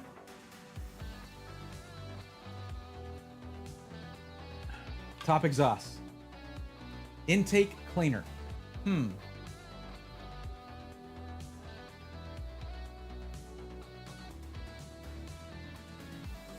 Star Fox, how's it going? Small form factor build, let the frustration begin. That's how it goes. Graythorn's Law, well, Murphy's first law, don't mess with Mrs. Murphy. Texas to Vegas, it's like a 20-hour drive. A little longer than that, I think.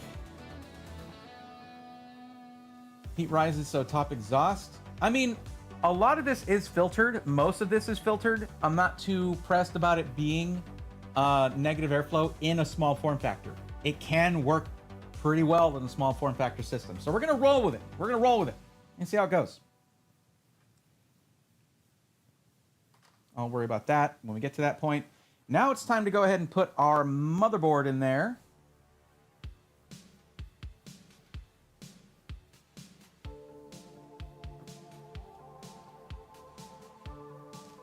And we're going to help ourselves out by putting the EPS 12 volt connector in there first.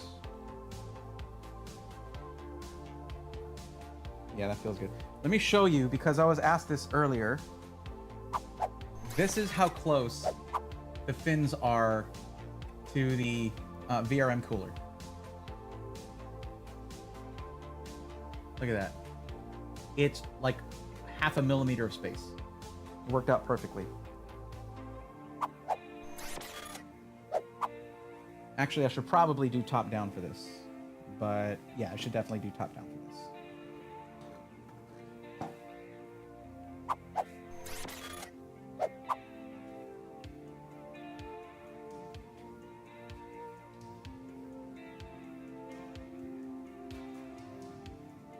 Sorry, I don't mean to be looking down on y'all right now, but it did just follow me up here.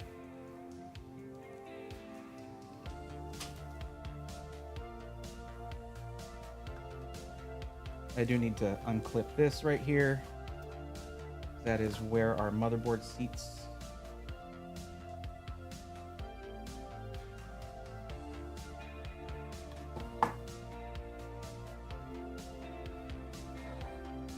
This was just clipped like right there. It might not have been showing on camera.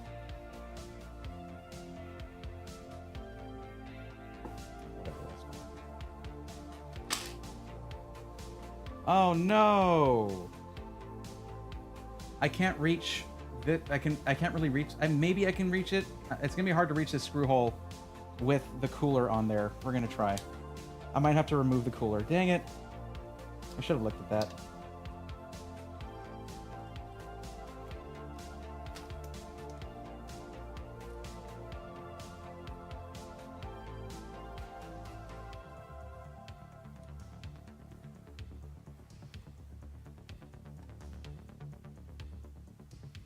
We'll get the other ones first.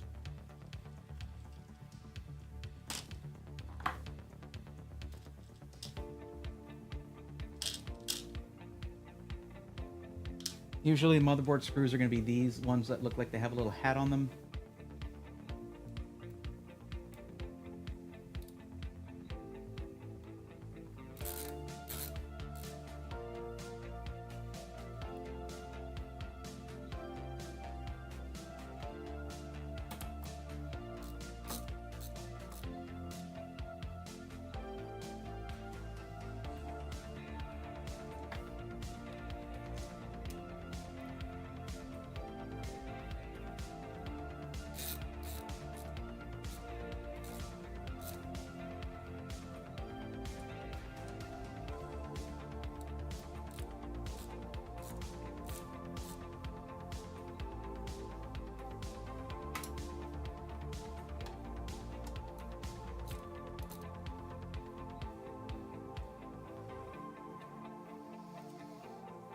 know how I'm supposed to do that.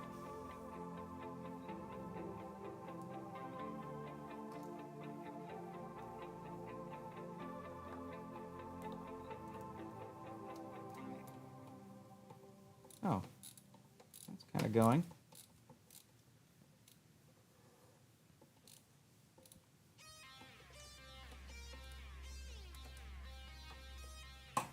Yeah, I got it. There we go. Sweet. And I didn't strip the screw, which is pleasant. A pleasant surprise.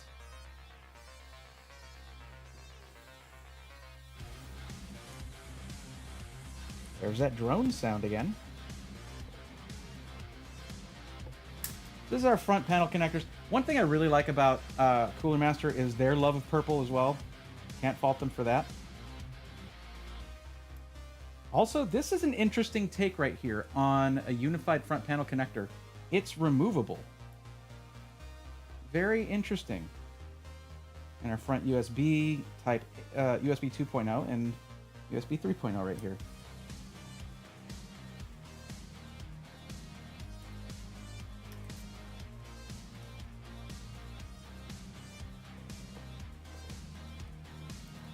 Now there's no USB. I know this is not the V2 because it doesn't have USB Type-C on the front panel, which is unfortunate, but that's the one they had. That's the one they gave me. I ain't gonna complain about that.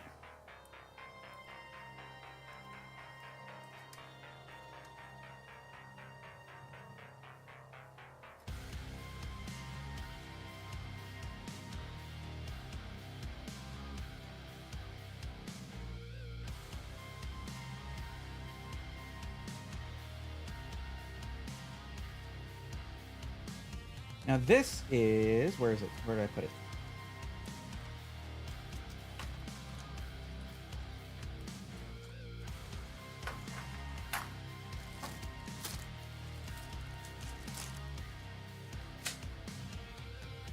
There it is. Oh, wow. That just went, it really wants to get into that computer, doesn't it? Wants to get in that case. This is our front panel connector thingy, and also SATA. There's also RGB connector here, which we're not going to use, and probably a PWM with a proprietary connector.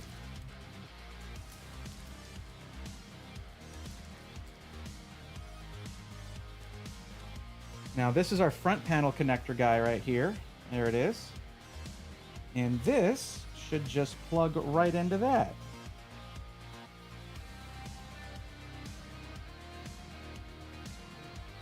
Yes. No, power LED is like over here. So it is not congruent with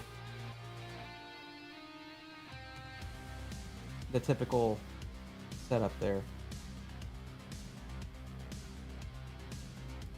Let's see. It's a reset on there. Wait, actually that is correct. Yeah, no, this is right. It's like there are extras for it, but no, this is all correct.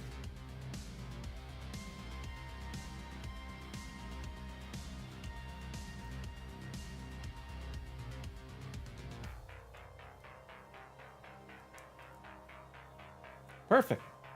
That's our front panel right there. That plugs into this.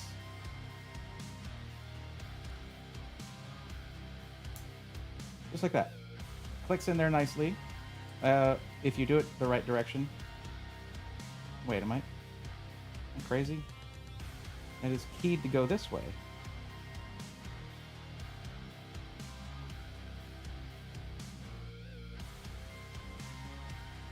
Yeah. There we go. Perfect.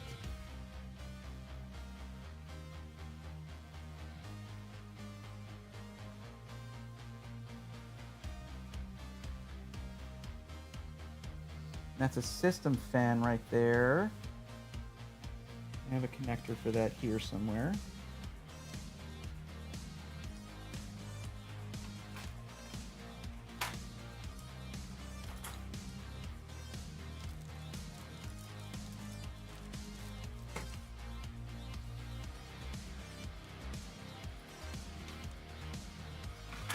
There it is. Right here. And that's where our case fans can go. Right into this. So let me grab this. Connect that to this. There we go. Connect that to here.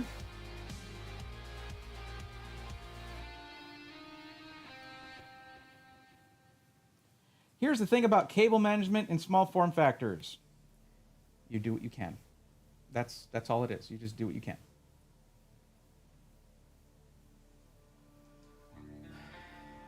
Skeeter, thank you for the lurk. Appreciate it. What's up, Beaver? How's it going? What's up, Triple B? Thank you for the tier 1 sub. 15-month streak. Good Lord. Thank you. We're getting snow. Vengeance. Vengeance is mine? What? Oh, one Corsair's vengeance. Oh, I get it. Observer, thank you for the lurk. How's it going, Bray? Hope you and chat are doing well. Doing okay. Dennis Barry, how's it going? Yeah, we got it in there. We got it in there. As a mechanic, we have a flexible screwdriver for this reason. On the wall, I have my iFixit kit, and I could have used that. But I didn't end up needing it, so that is good.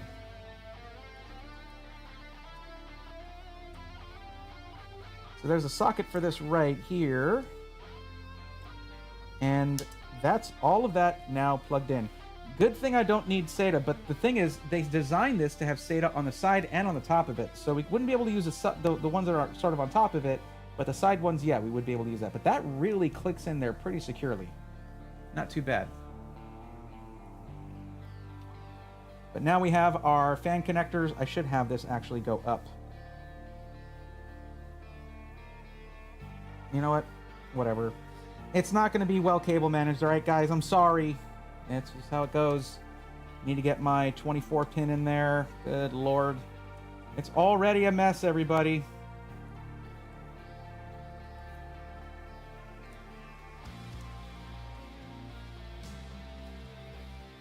Where's our USB ports?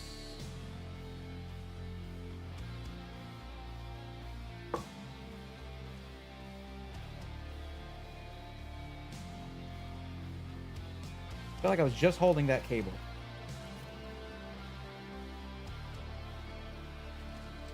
Oh, it's right here.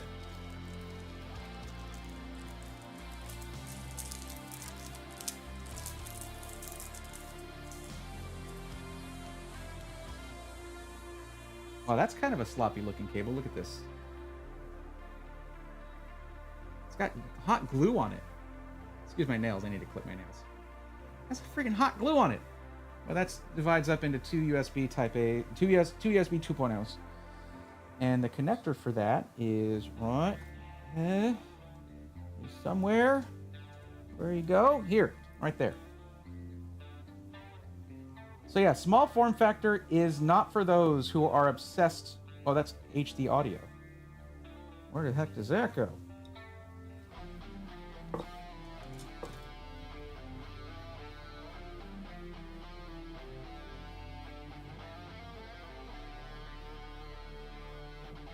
I don't even know if we have that connector.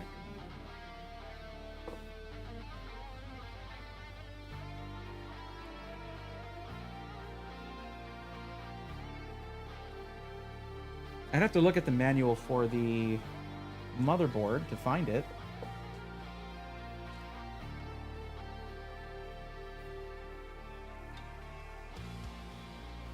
Well, let's get our EPS connector. It's going to go up there. That's going to be fine. That doesn't come off. I really should have connected that before I put in the motherboard, but it is what it is. It would have been really hard to screw in that one screw that was difficult to reach, so whatever. PCIe is going to go over here.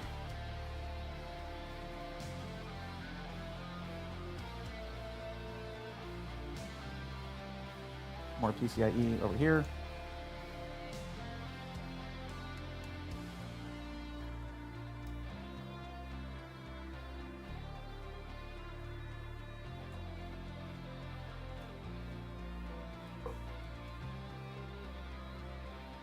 And there is our 24 pin. There's really a lot of room in this case, relatively speaking, compared to other small form factors. There really is. And that's a low bar, but fact remains.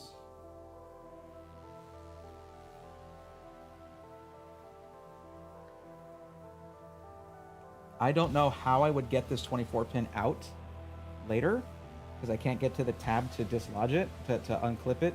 So let's hope we don't need to remove the motherboard for any reason. Knock on wood.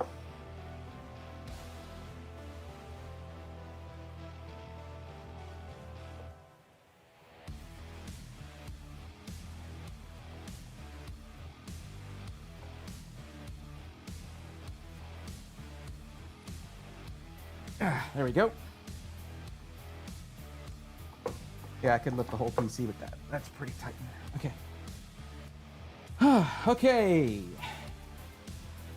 wonder why there's a red on this. No idea. Whatever.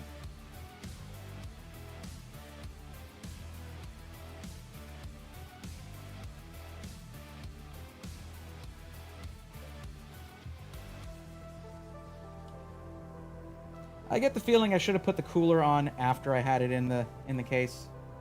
That's fine. Might have to remove it. If I do, that's also fine. It's okay.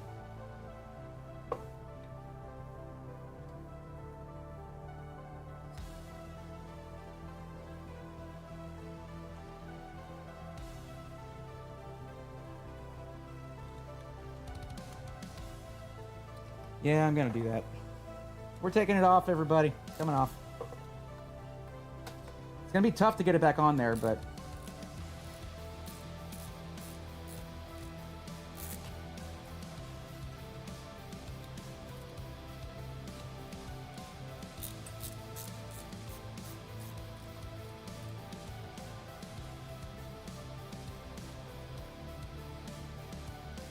we can see that we got good coverage with our thermal paste, but we might have to reapply it. It's usually good practice to do that. We can double check out. I'm gonna back out the screw here and reseat it. Make sure that it's good.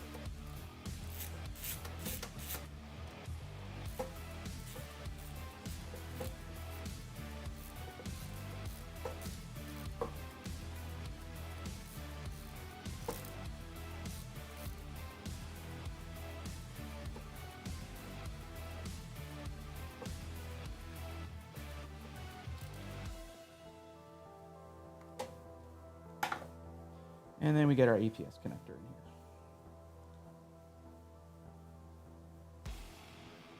Does this not link up nicely? It doesn't.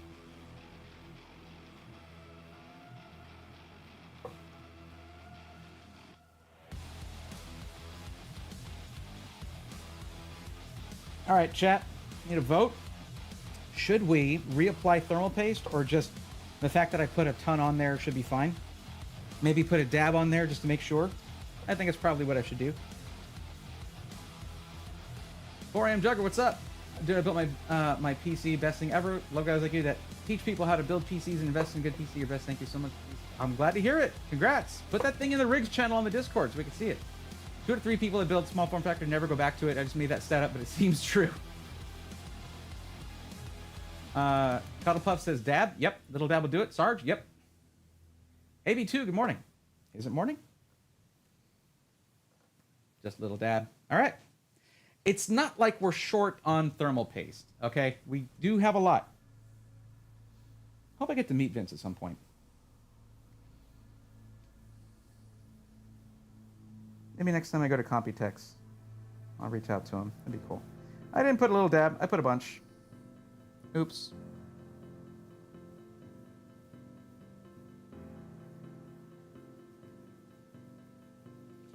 One thing to be careful about with thermal paste is do not get it on your clothes. It is not easy to get off.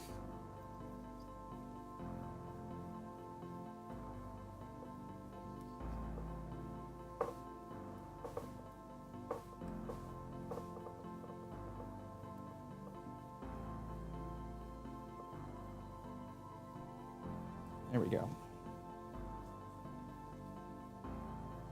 Any connectors in there that I was missing? No? Okay.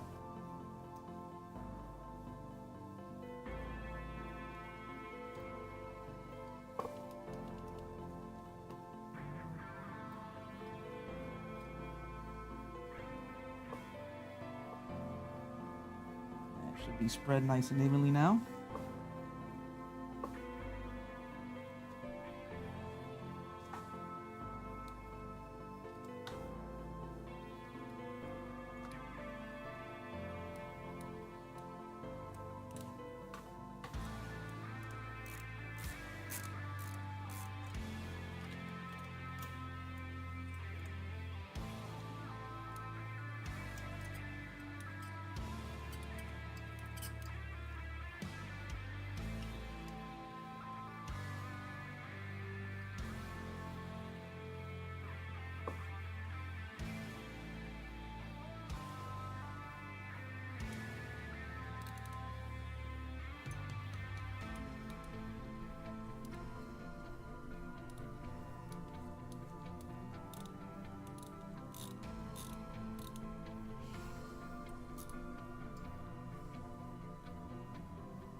Alrighty. Tiny bit of wiggle. A couple more. There we go. There we go. Happy New Year to you too as well. To you too as well also. AB2. Okay.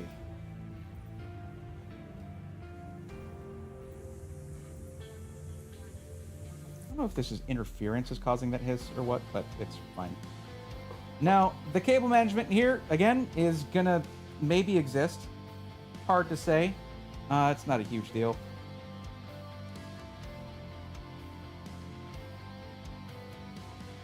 So that's that's HD audio. Don't know what the heck is going on with that. There might have been a special plug for that. This is for our, let me go ahead and get this plugged into our PCIe.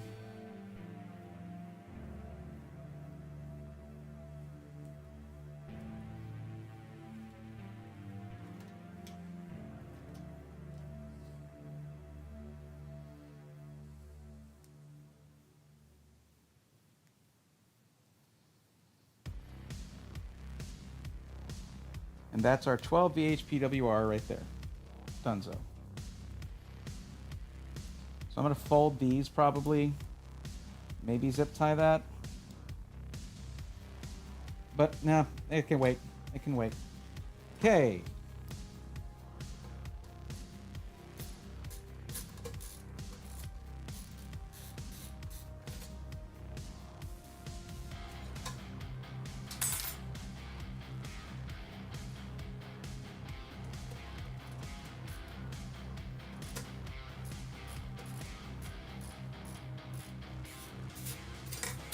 Kind of odd to put a nice white GPU in here, but it is the smallest, most, in terms of power for size, this is the best option that I've got with this small 2-fan 4070 Super from Zotac.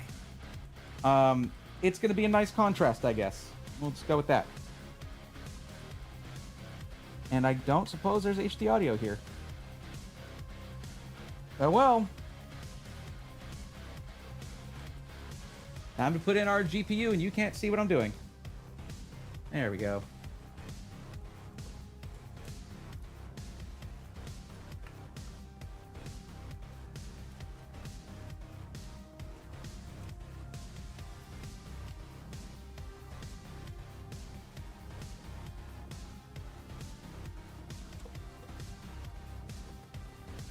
Now, what might be a smarter choice here, because my cables are kind of contacting that, what might be a smarter choice in terms of cable management to sort of hide the mess would be to put the GPU vertically mounted right there, but then that's going to cover airflow for the CPU. If I was doing an AIO, I'd be more into that idea. Come on, buddy. It's because it's contacting these cables here that it's pushing it down. So I'll have to cable manage these up.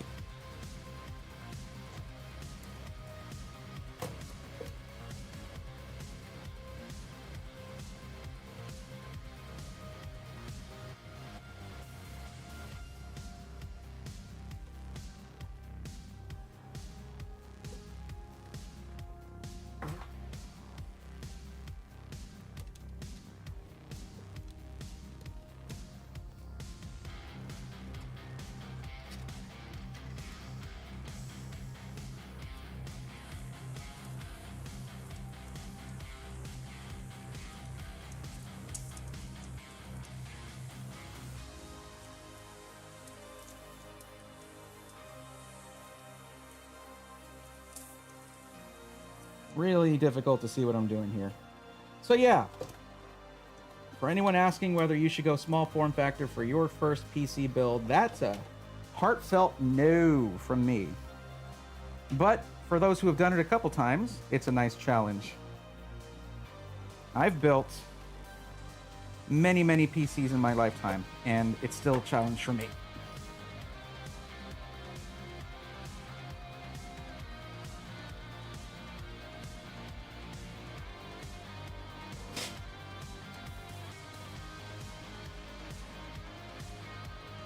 Why is this tilted off to the side like that?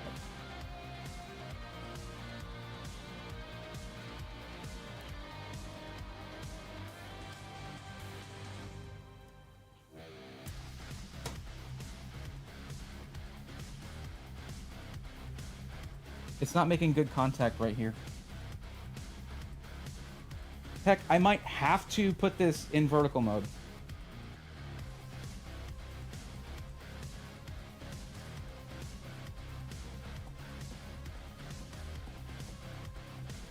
Is there a parts list link anywhere for the PCs you build? I don't build PCs very often, Cuddly Puff. There's a cable in the way from our view. Yeah, it's these cables, all these cables.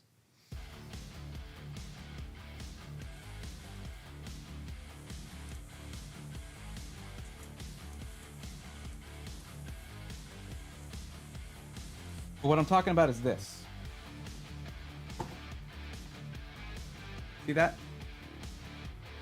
That is what needs to screw into this, and there's a good couple millimeters of it not making contact. Something is appearing to be in the way.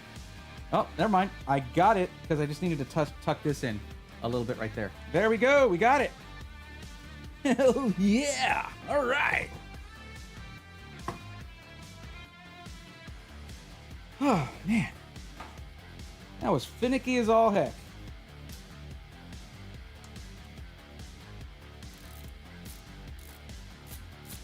Maybe this is why Gordon didn't like small form factor. I don't know.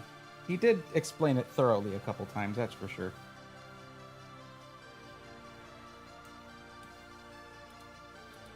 This is one of the things. In the middle of the card. Now, that right there, that cable right there, is folded up over it. That is the cable for the fan for the for the M.2 drive.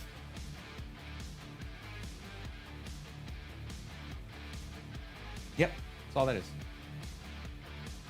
It was just those tabs.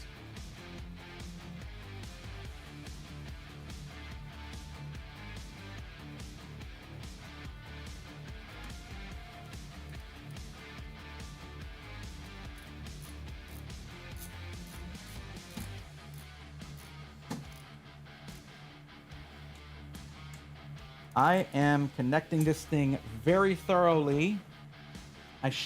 And plus it gets fresh air from down here. It shouldn't need any fans to push air up there. This is filtered.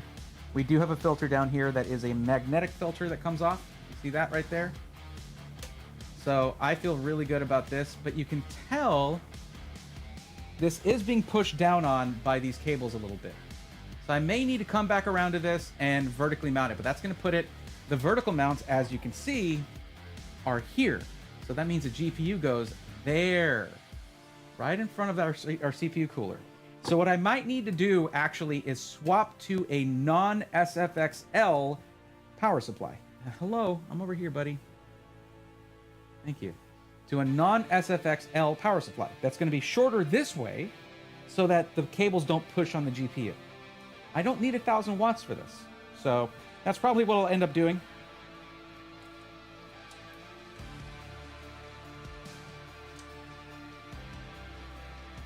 Now, one thing I don't like about this GPU is that the way that the 12VH PWR connector is oriented, you can't get to this tab that locks it in because of this jutting out plastic piece here. Except if you use needle nose pliers, which I had to do to take it out of the PC it was in. That was fun, but at least it's secure. So what we're doing is the old tuck and forget method of cable management. And I'll thank you for not judging me for it.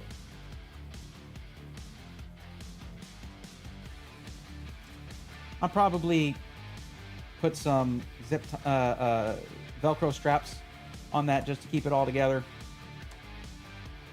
But this is why when you get, like when Cooler Master put fans in here, they gave you fans with grills because they're going to have cables pushing right up against them.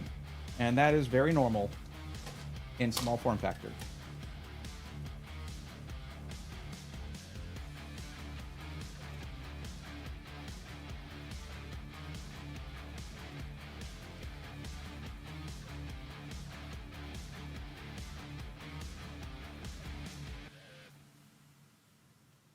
Now, we don't want any of these cables to get in here, so I really should put a Velcro strap on this. And I have a few that came with the power supply. Let me grab one.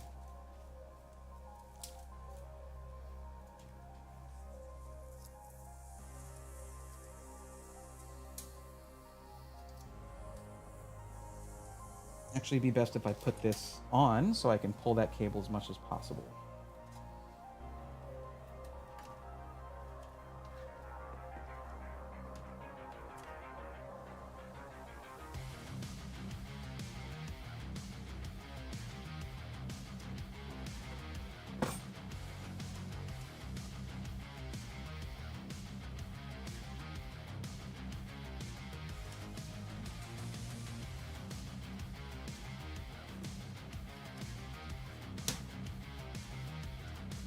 Doesn't like that, does it?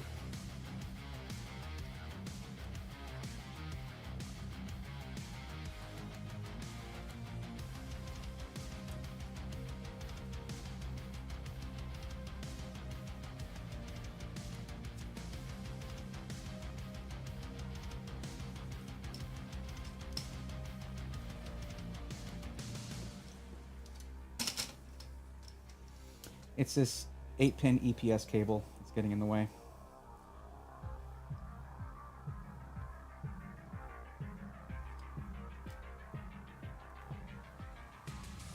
There we go.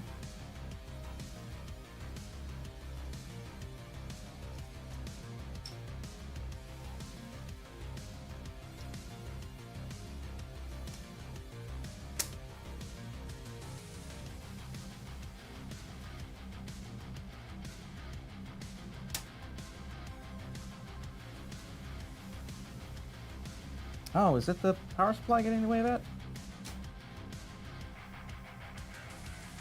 Okay. Here's what we're gonna do. I got this. Yoink.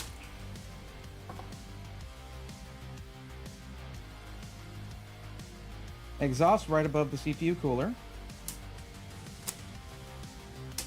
Done. And intake at the bottom. Is this not tracking me again? Yo, stop that. There we go. So that's going to be intake at the bottom. So what we do is pop this off right here. Oh, that pulled out one of the rubber things. Pop this off here if we can. Oh, that's like stuck in there. Well, I'm going to figure out a way to turn this around. I think I need to just unscrew these, maybe.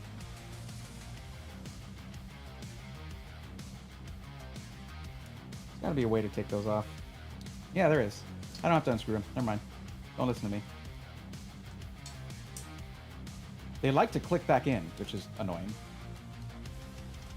1, 2.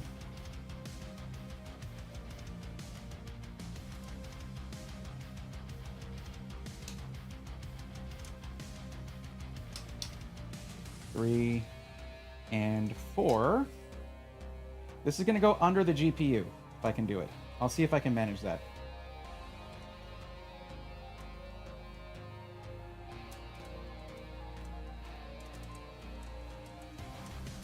There we go.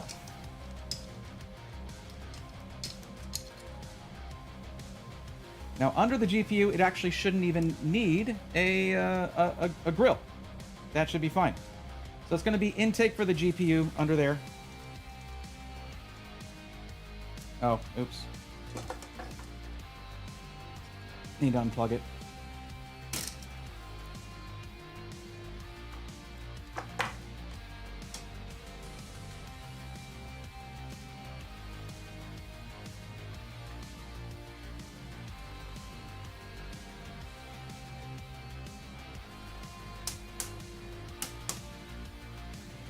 So there we go. That's not the best placed exhaust fan there, but it's going to do. The problem was our C13 cable up there was not letting this close with that fan under there. So I'm going to mount this fan as intake right under here.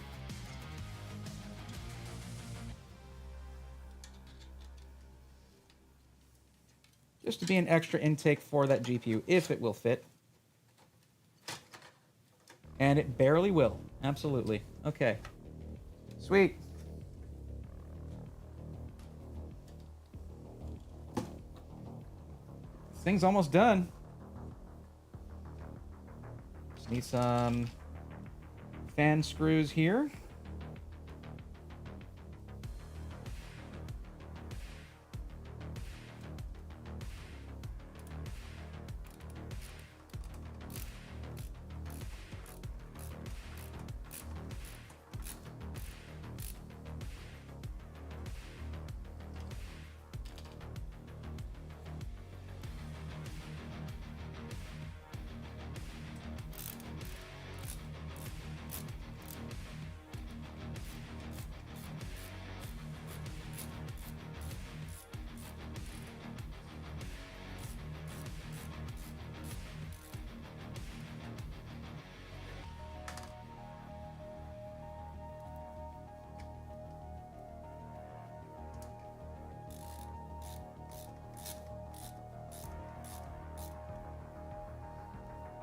And this is going to be filtered intake.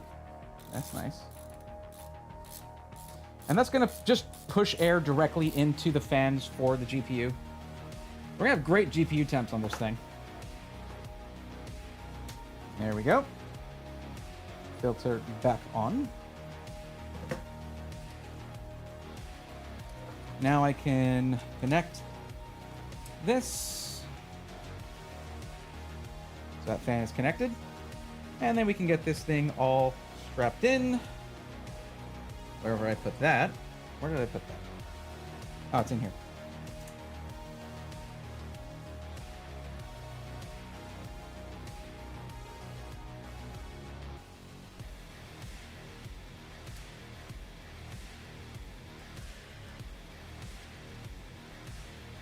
It's not the most beauteous cable management you've ever seen, but not really what this thing's about. And I can go back in and do it a little better later.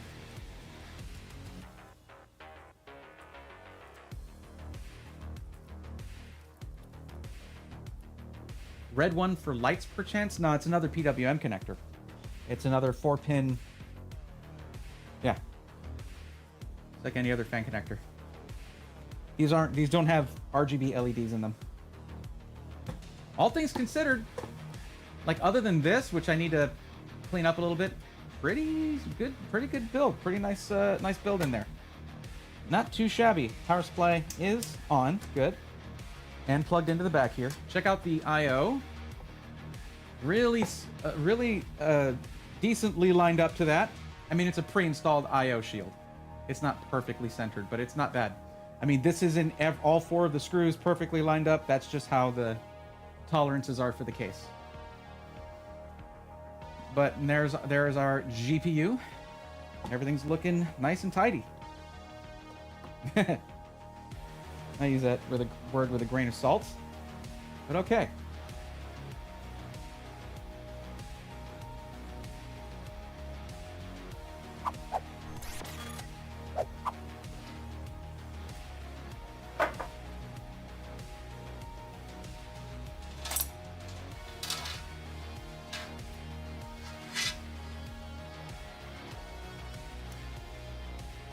I don't remember which one is which side, but I think they're identical.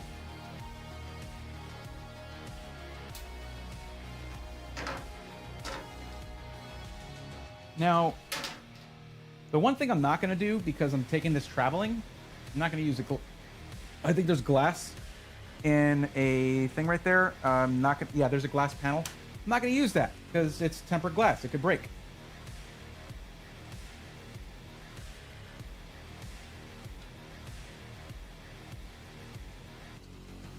There we go.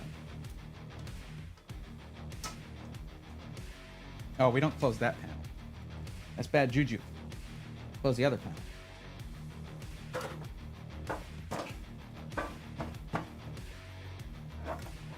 Front.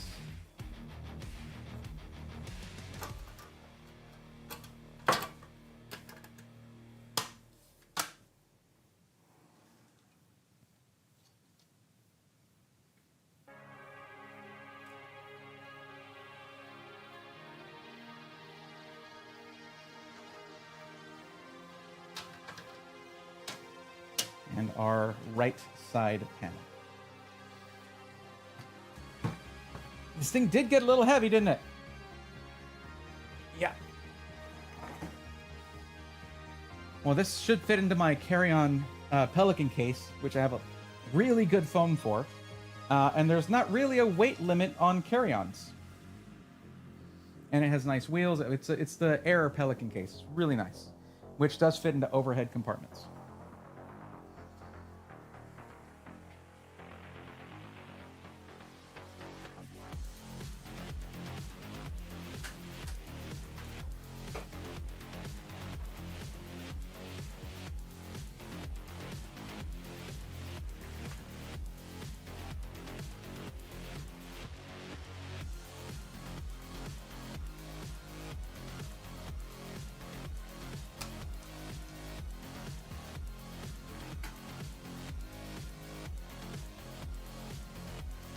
Now, keep in mind, this thing might not start up properly because it is a 600 series motherboard,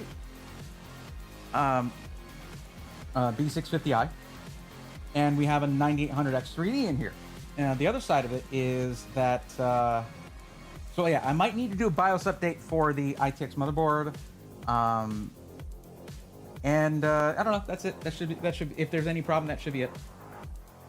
I'm also running it through a capture card, so we'll see how that goes.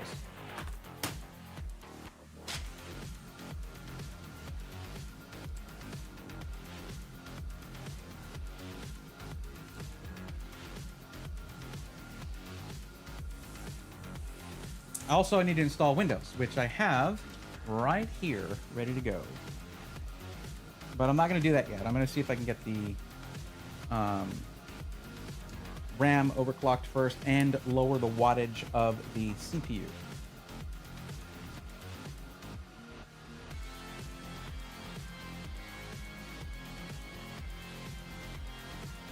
There it is. Gone. And there's RGB. Look at that. Both the Zotac and the RAM. And also we have some lights on the clear hub of the decool fan.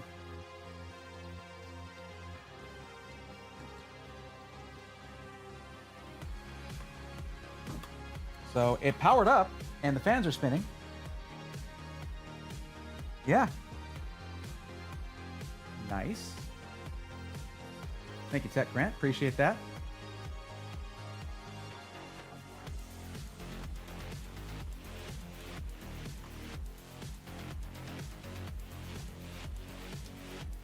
Okay, is my monitor not plugged in?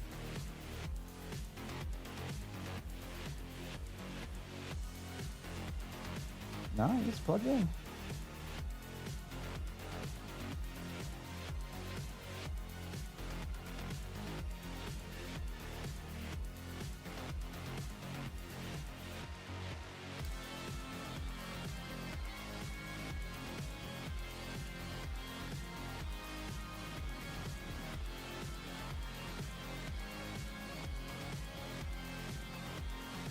If I may ask, Cuddly Puff, why MATX? Any particular reason? See, to me, unless you have a very specific need for a smaller motherboard, I usually prefer full-size ATX for the expandability. I'm so excited they built a small form factor case. Thank you, Michelle. Yeah, me too.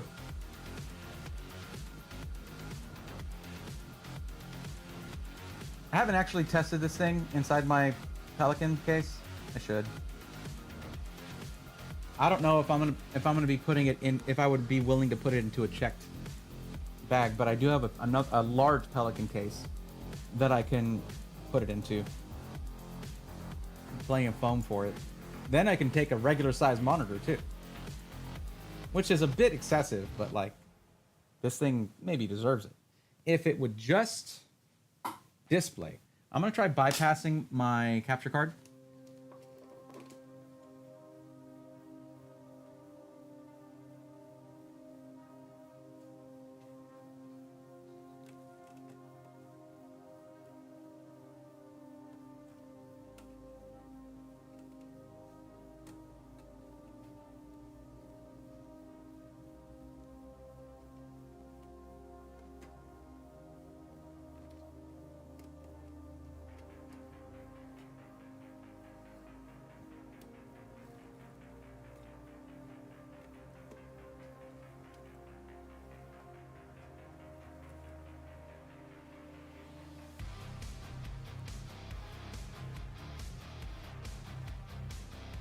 Does my monitor have power?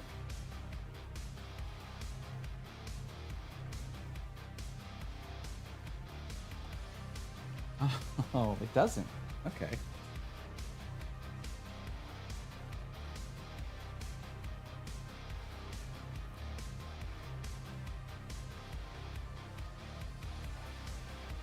Well, that explains it.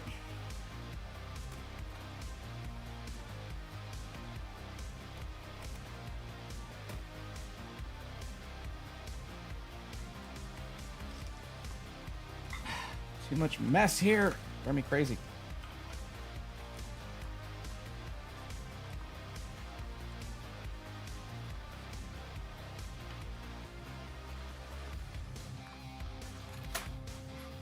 These builds always make such a huge mess.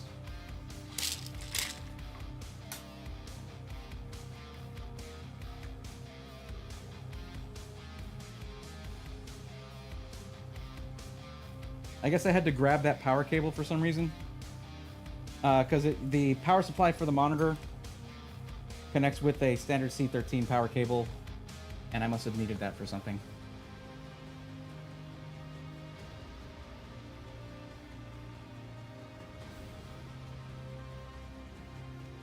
There we go. Ah, troubleshooting. Gotta love it.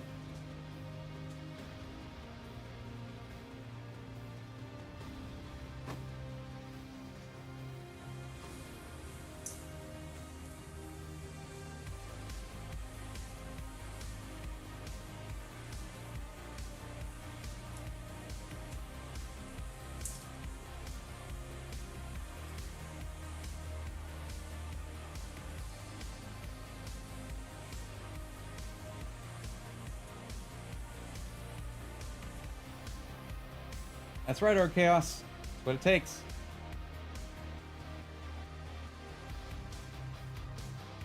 Thermaltake. Oh, what's up? I bought an MATX for my kids' PCs. Thermaltake Tower 300 and some Johnsbow D30 or something case. Nice. I want to be able to carry it for traveling occasionally. I hate laptops. That's me right now.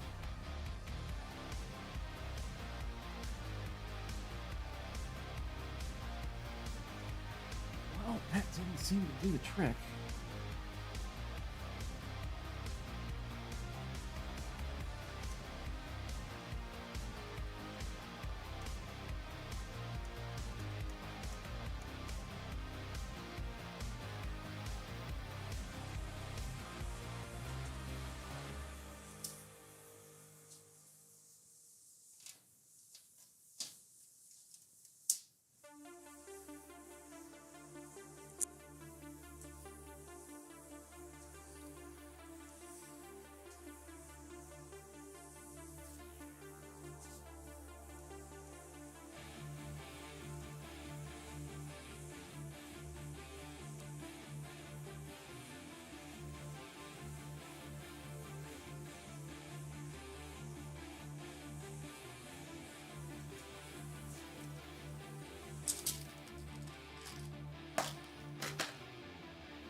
Okay, that was it. The mounted power strip I have on my table here was unplugged. So it was a multitude of issues, actually, and that's how that goes sometimes. Okay. The light show is not much of a light show. It's a light show, if you will. Hey, there is a show, though. There's something to see.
Sorry, I was just... Let's see if I can get this to... What the hell happened to my light here? Why am I getting super warm light? What the hell happened? Oh my god.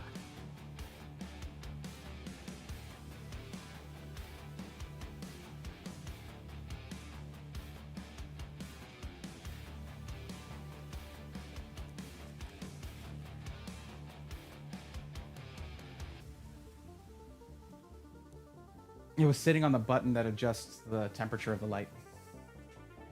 Thank you guys for hanging out through all that. Sorry about that.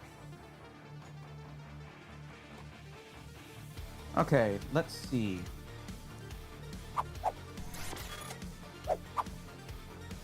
Let's see, where is our...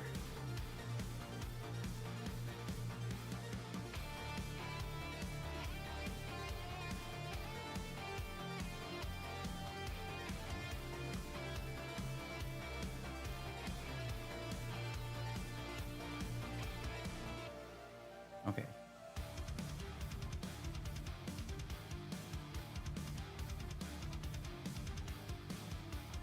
We do got a little RGB. We do. The RAM is carrying a lot of weight there.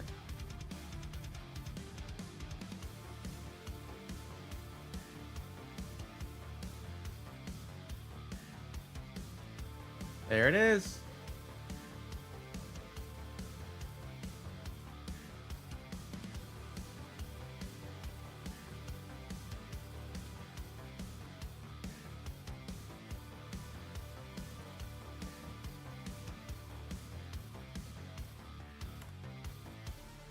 There we go. My favorite is not plugging in the monitor cable to the GPU. That's definitely a common one. I've been on the hunt for shorter cables to ease cable management in little cases. Michelle, you want to work with CableMod.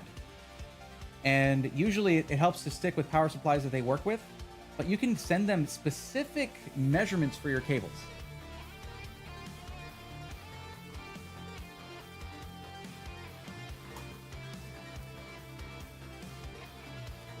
Alrighty then.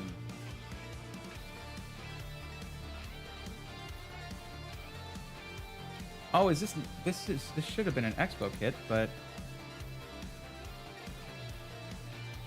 what does profile 1 do? Can you tell me maybe? Not gonna tell me?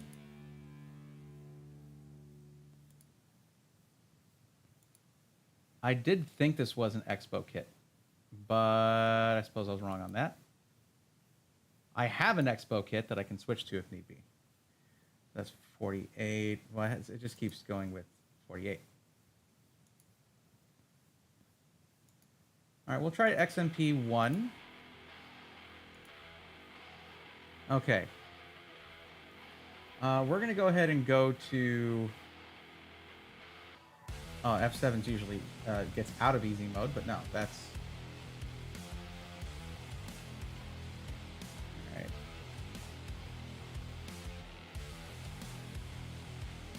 How do I get out? Oh, advanced mode, just right there. Okay. Tweaker. PBO is disabled. Advanced CPU settings. Okay, Expo profile is DDR5 6000. Excellent.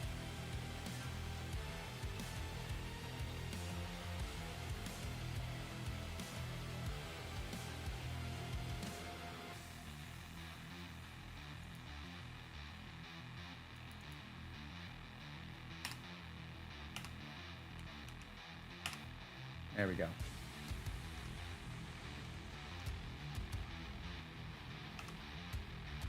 SVM enable. Which one is this?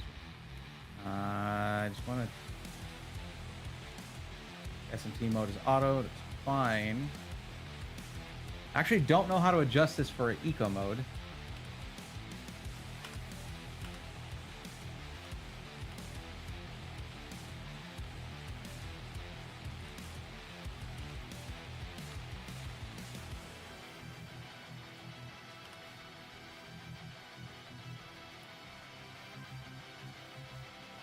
I mean, you can just run it like this and see how it does with temps. That's probably the wiser thing to do, honestly. And if anything, I can go in there and see about, like, bringing it down to a 65 watt eco mode. Also, there's going to be Ryzen Master that I can try using. But I'm not really used to the Gigabyte Aorus BIOS, or the Gigabyte BIOS. So, maybe just leave it like that. Oh, AMD overclocking.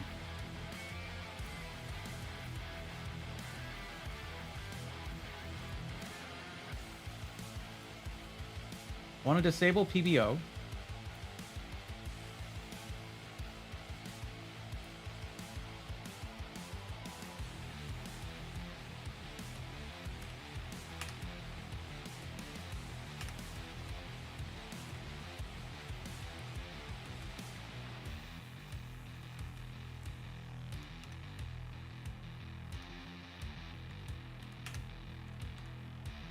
Eco mode. Yo, there it is.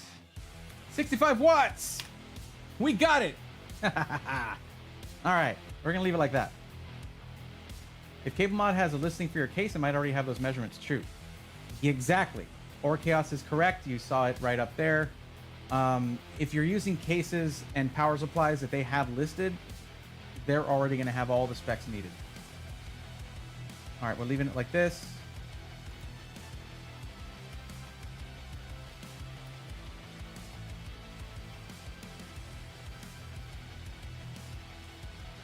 Looks like we didn't need to do a BIOS update, but that's probably going to be a smart thing to do regardless.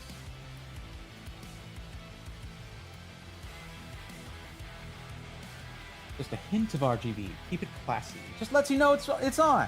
And honestly, it's funny because some RGB memory, RAM, is just like the brightest RGB possible. It's crazy. Sometimes to an annoying degree.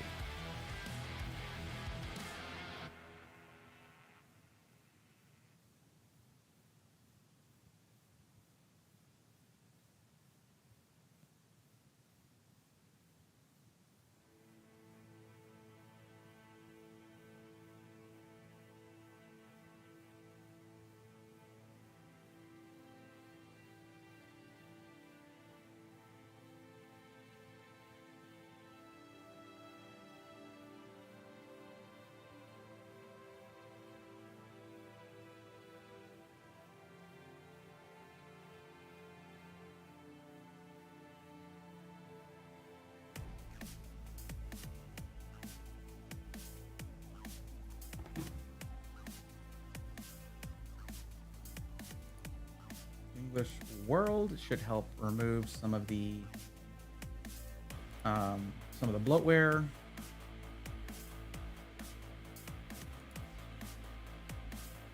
I think it was just that I needed to change.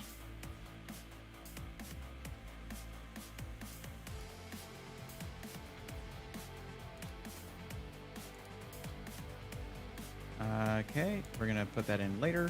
I'll just get one from VIP CDK Deals. I'll just do home. It's fine with me. Could help with remote stuff, but I just use Dropbox for all that.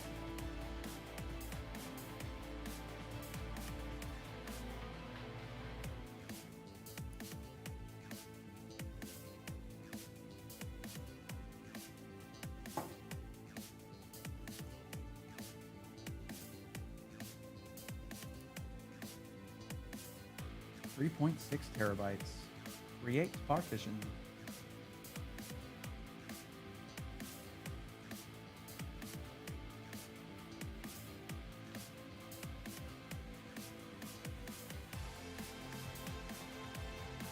Takes a little time. There it is.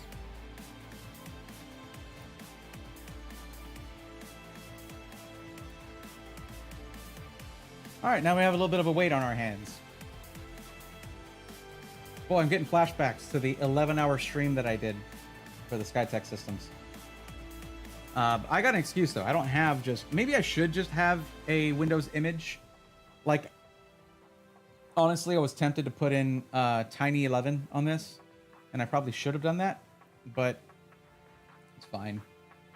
I can just do the OOB skip. Tiny 11 is really cool.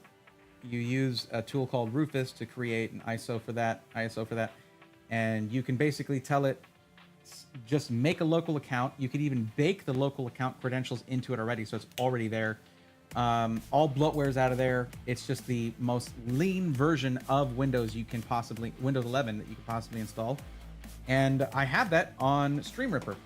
I should have put that on here, but this is what I already had prepared as a Windows install disk, so yeah.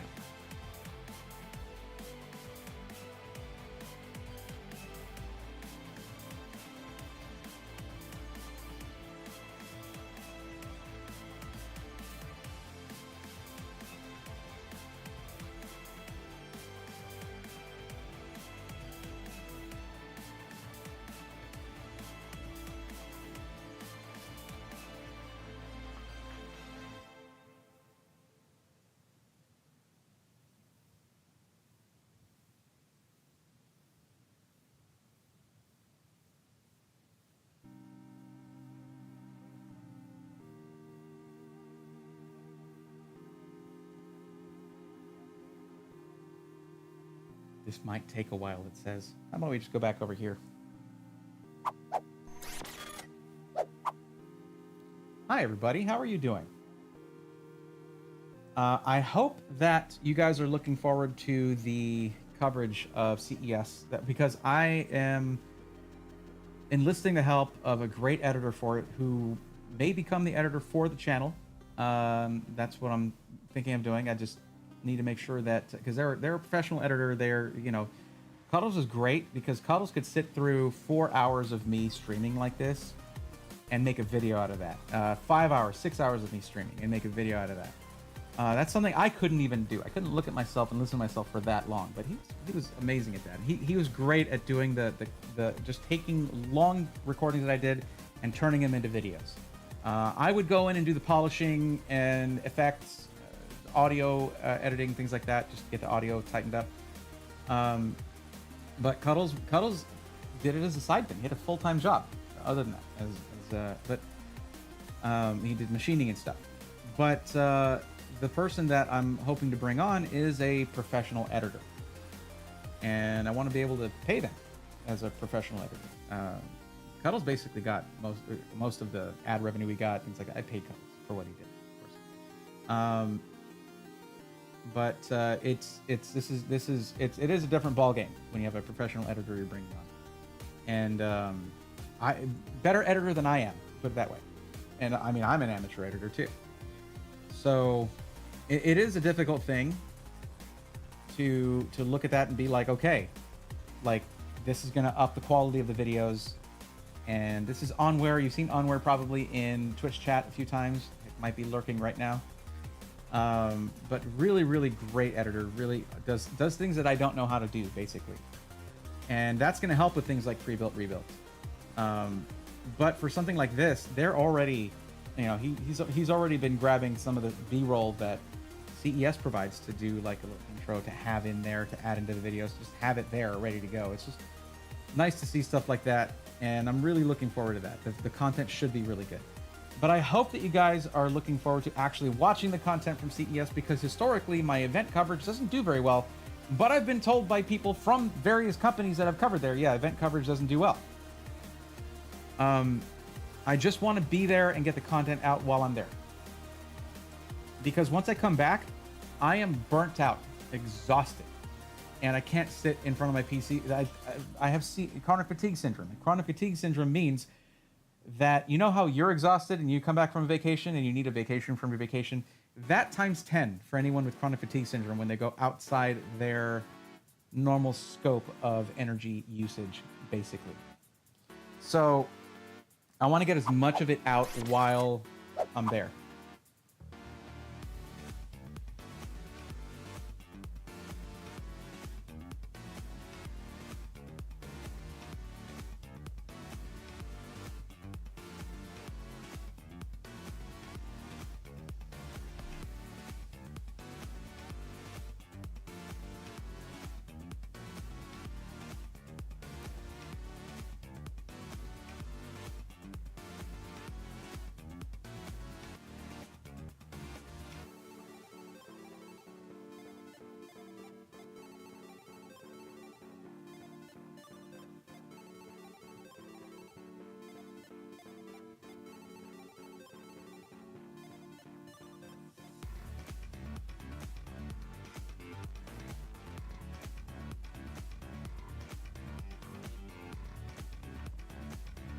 Interesting.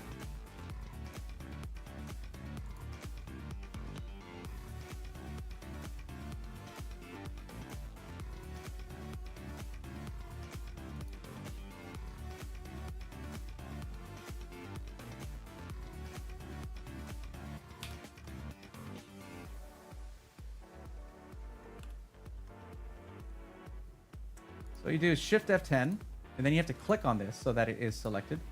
And it's OOBE / bypass NRO. That's how you do just a local account, no Microsoft account, no internet needed. That's what I prefer to do. OOBE / bypass NRO. Dream job, video editor, maybe someday. Yeah, I mean, it's not, video editing professionally is not for everybody. It is an absolute grind. You're staring at the screen. You need to really, really enjoy that aspect of it. And it's an art. There's an art to it for sure. But there's also a lot of just grinding to it. 1500 watt power supply should do. Wait, what, huh? I mean, I imagine. I don't need one of those for this thing. I have way more than I need power supply wise. The good thing is I could just drop in like a 4080 Super in there or whatever. If I want to. Very nice. Nonchalant chance? No, you cannot have a free PC. I'm not doing a giveaway right now. Oh, for me? I'm good. Oh, for energy. Yeah, I got you. A nonchalant chance, if you put that one more time in chat, I am going to ban you. Because that's called spamming, and it's something that bots do. You're proving to me that you're a bot right now. Don't do that. Don't ever do that in my chat or any other streamer's chat. So, thank you. New background is looking fire. Thank you.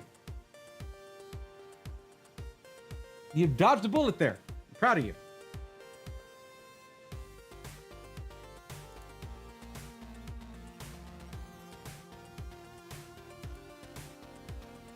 Now I can go here and click, I don't have internet.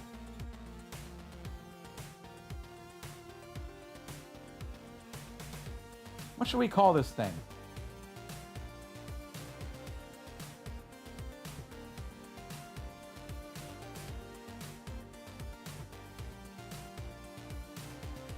What's up, Knockout88? How you doing?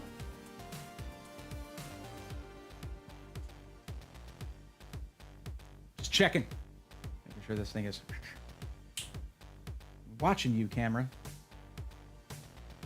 All right. Let's just put Tiny Bray. There we go.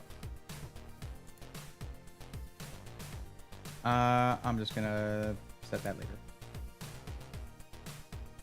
No, no, no, no, no, no.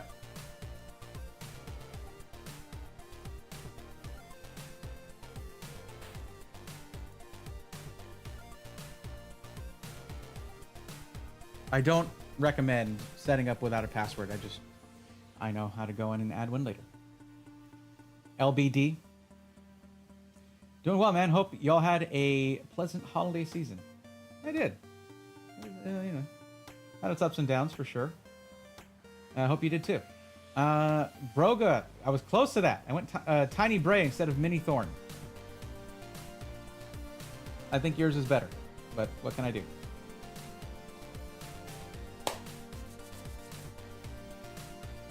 Well, this might take a few minutes, it says.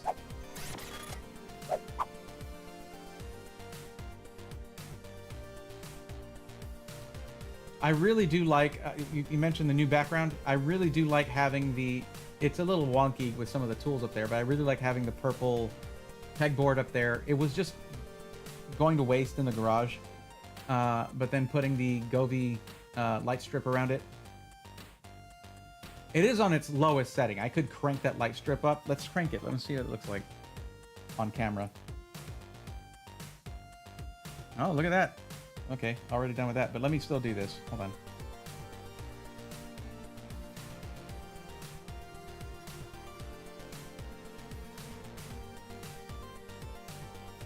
That's at 20%. So if we crank it, you know, that looks pretty good, actually. It's not overwhelming or anything. I can also put effects on it, too.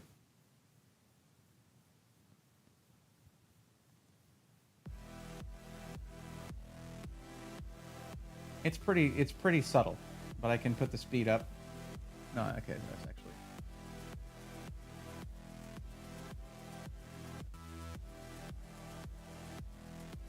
It's like a twinkling galaxy kind of effect.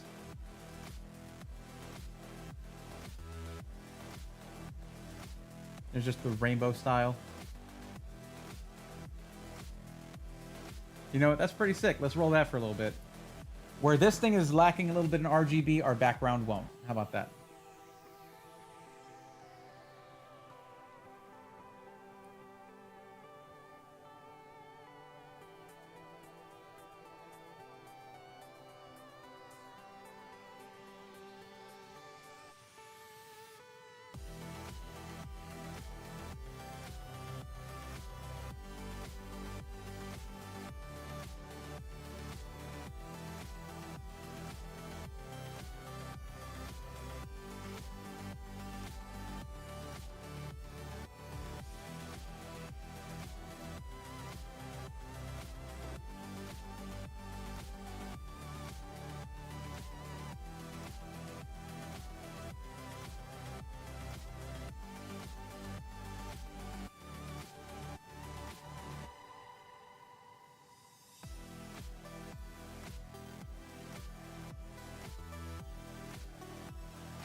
All right. Oh, crap. Where's my drive? I'll be right back, chat. My drive is in, it's in my backpack. I need to go grab it.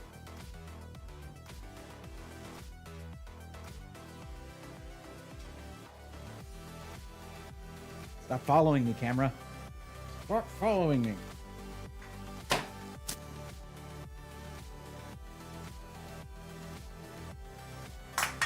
Cool. Just dropping things left and right.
There we go. Excited for CES? I absolutely am. Cannot wait.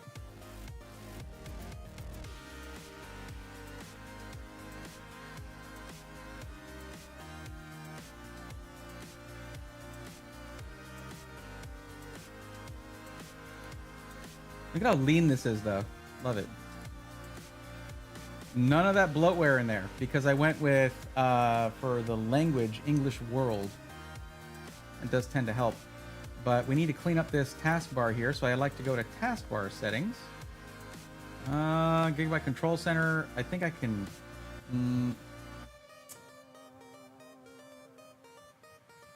maybe I'll install that. We'll see. So, I like to turn off widgets. Search box gets turned into an icon only. Main thing is taskbar behaviors. I like to align to left because I'm old school. And I like to automatically hide the taskbar. And task view, I'll turn that off as well. And look at how clean that is. Now I'm going to go here and unpin Copilot, unpin Microsoft Edge, unpin Microsoft Store. There we go. We have a search icon. We have our file explorer, and we have just what's open, which is settings. Let's go to our display, actually. The shortest way to get to it is right here. Display settings. Make sure that we're already at 2560 by 1440. We're going to go to advanced display and get, we don't have a way to adjust we need to get updated drivers from NVIDIA. So let me go into my drive here, get the Google installer, Google Chrome installer.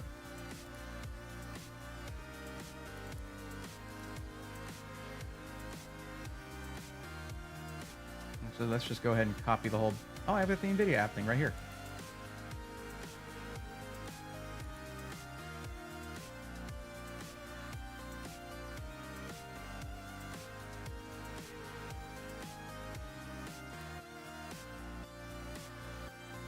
Oh, I'm not connected to the internet. That would help. Oh, that hurt.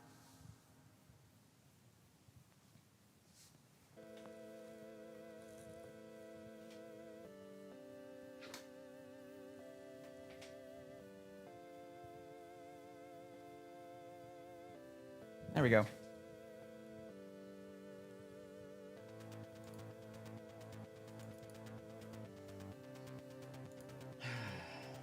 Because, of course, never would they have just an installer that is standalone with no internet.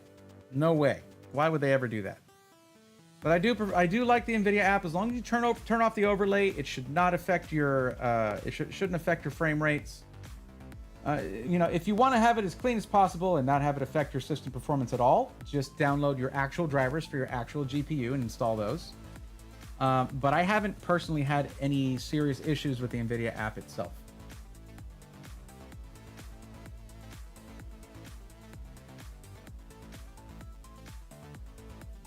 Now, updating these drivers, that's going to help with it, recognizing that it can be at a higher frame rate. Okay. Didn't like that. Does this need to be updated? Probably. I mean, it downloaded the install, so what the hell? And why does it need to connect to the internet at all? Like, that's really annoying, but it is what it is. Huh, why isn't that showing? Hold on a second.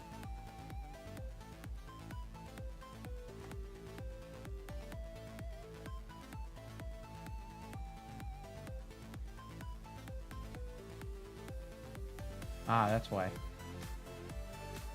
There we go. That's much easier to read for you guys now. What? Okay, there we go.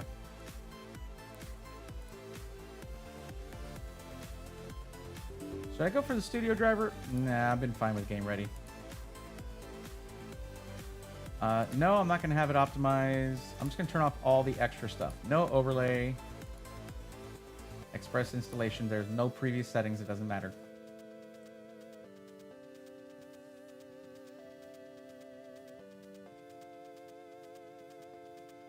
I'm going to be really interested to see how this performs thermally, which we're going to get to. We're going to get to thermal testing for both GPU and CPU, but it's CPU that I'm very interested in.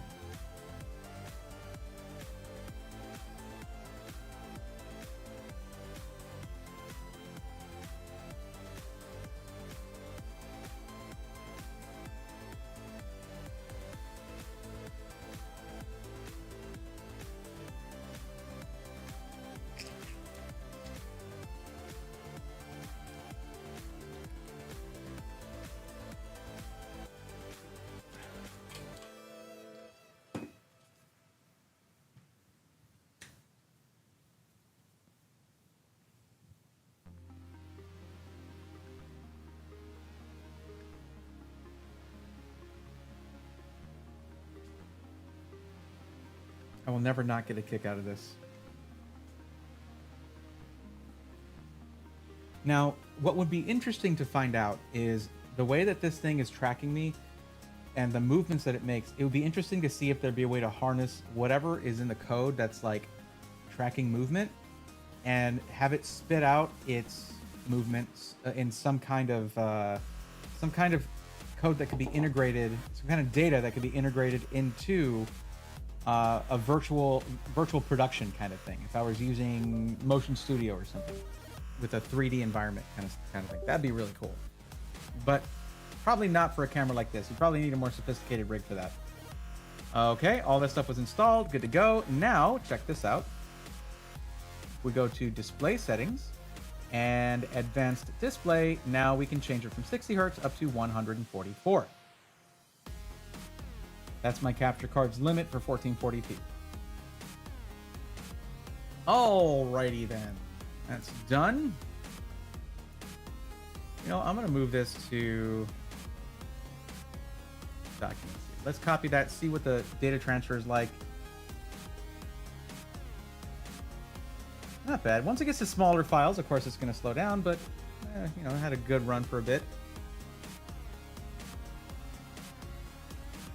Skeeter Gaming, guess what screen I have you on this time? I cannot guess. Please tell me. Is it VR? Is it iPad? Is it 85-inch? Is it a 100-inch projector screen? What do we got? The 75. Got it. You might be able to actually read some of this stuff. Actually, let me scale this up. Display settings. Scaling, let's go up to 125. There we go. Should make things easier for you guys to see. Okay, did that finish copying over? Yeah? Yes. So if we go here, oh here, let me go to this.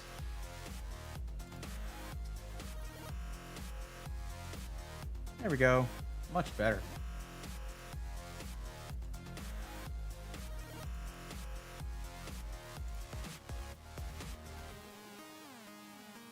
think we'll actually need this, but yeah. One thing I wasn't happy to see was that they didn't include like a flash drive with the drivers for devices. That's too bad.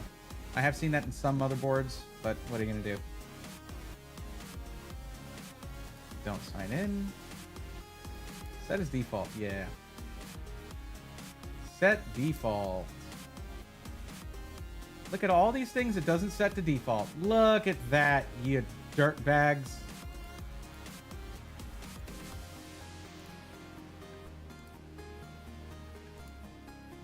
Freaking Microsoft, dude. I don't want Microsoft Edge. Get off my wiener about it. Jeez. So annoying how passive aggressive they are about it. At least I don't have to go download Chrome through Edge. That's when it gets really all up in your face about it.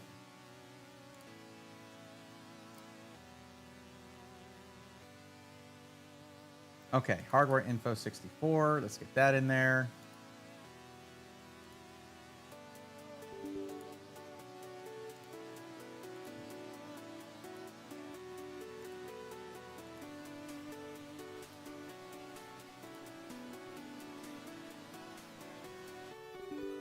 Let's look at both.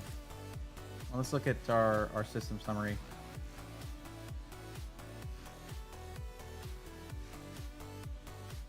I am pretty behind on this, but we should be okay. Why is it this color? It's kind of weird. Okay. Granite Ridge, everything's looking good. 8 core, 16 threads, 4070 Super, running at all X16. So we're getting all the whole full PCIe. DDR5 running at clock speed of 2994.6, so basically 3000. And when you double that data rate, which is what DDR stands for, you get 6,000 mega transfers per second. CL32. Not bad, not bad. BioState 8/14/2024. Not too shabby for an off-the-shelf motherboard of August 14th, but it's probably something I should update. Okay, so let's get sensors rolling. I am baffled by this color scheme here. That is not what I'm used to seeing. But oh, it's an Aorus version. Notice that it's a Gigabyte Aorus motherboard, so they're using Gigabyte colors. Do I want chat? Do I want Gigabyte Control Center? Do I want Gigabyte Control Center?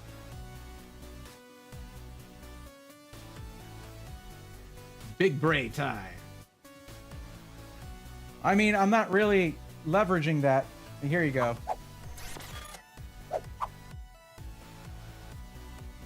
I was looking at that camera. It's great.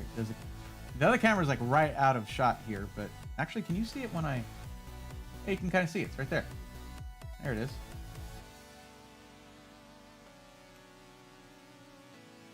Ooga booga! There you go. Hope that scared you a little bit.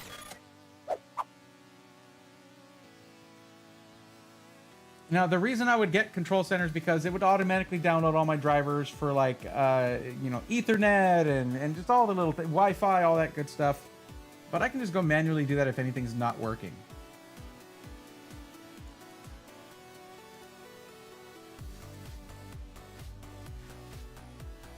Okay, you can't see this, so I'm gonna bring that there.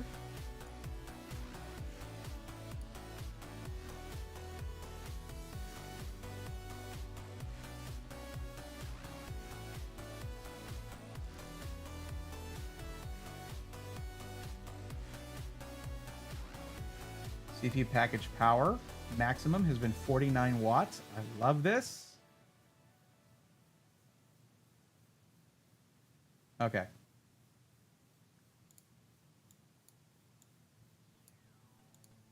Oh, I hate that.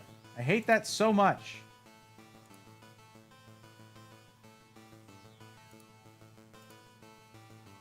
Yes, sensors only.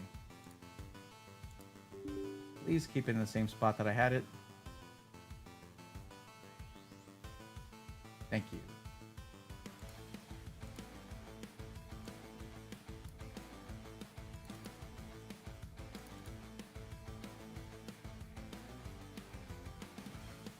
What's going on over there in YouTube land? Y'all been real quiet.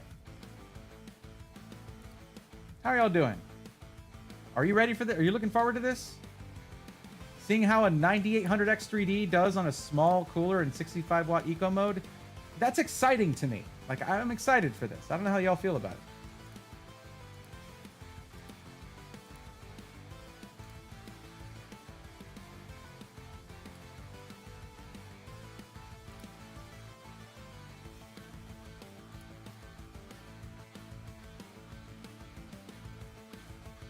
Okay.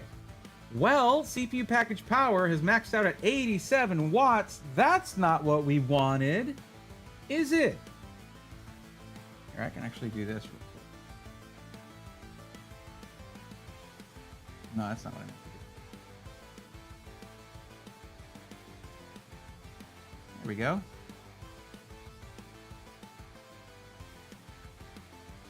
That's too close. Oh, well, I do move away from it.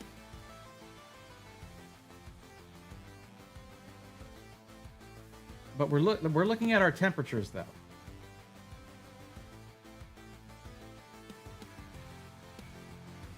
So far, we are max at 66 degrees Celsius. Can we keep that up? That's looking pretty good.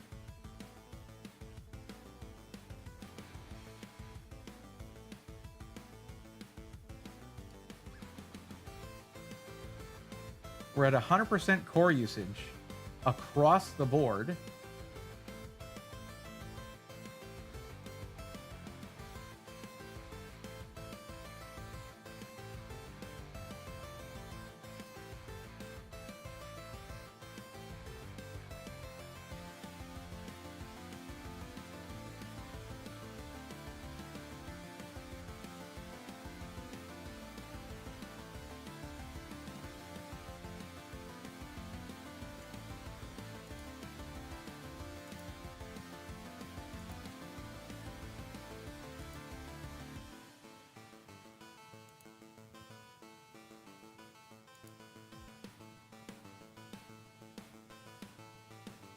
$67.4 maximum. Oh, what's up, sick PCs? How's it going? So,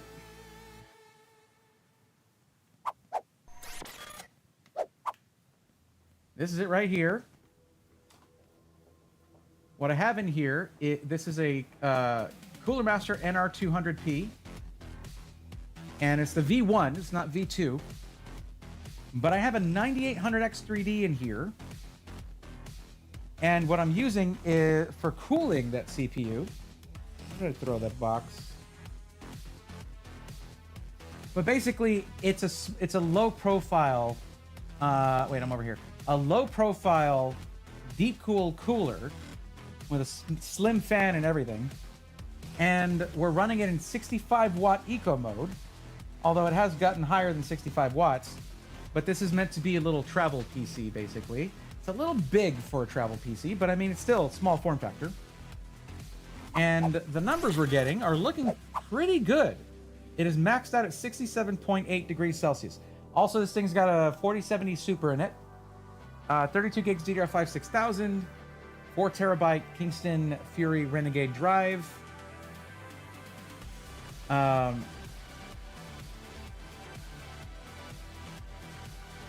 You have a link for the case, GT Beakerman. I don't, but you wouldn't be getting this one anyway. You'd be getting the NR200P V2. Oh yeah, also, check this out.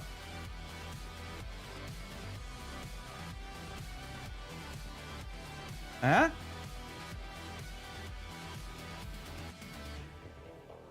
I got sucked into a Molten Core raid, and what I do know Molten Core, yeah. While watching the stream. Simple Green. That's good multitasking right there, but be sure you're sticking to your jobs there over in Molten Core. It's a big raid. I missed out on, like, vanilla WoW Molten Core way back in the day. Like, I didn't get to end game. Like, I started playing in vanilla probably 4 or 5 months before BC.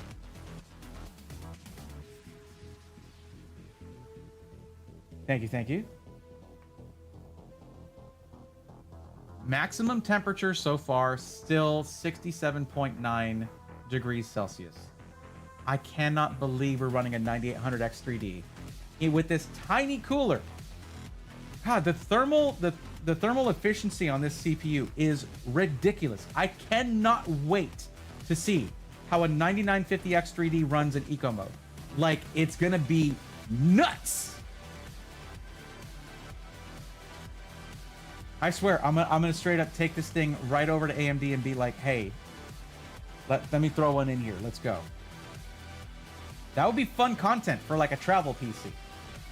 You could have stuffed the tower cooler in there too. I know, and I have an Arctic Freezer 36 ARGB right here, but that's a little too tall for this.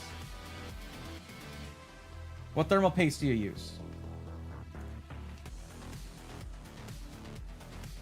KPX. Got this giant tube of KPX and I love it.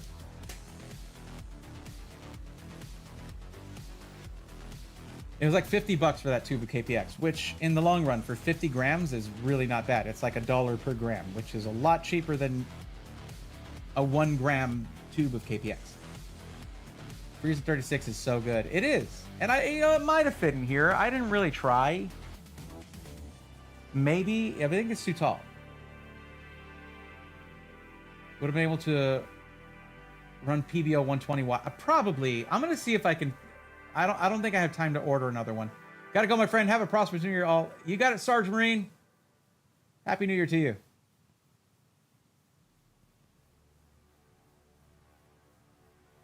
But GT Beakerman, it is the Cooler Master NR200P. You would want the V2 though. NR200P V2. Here, I'll type it in chat for you.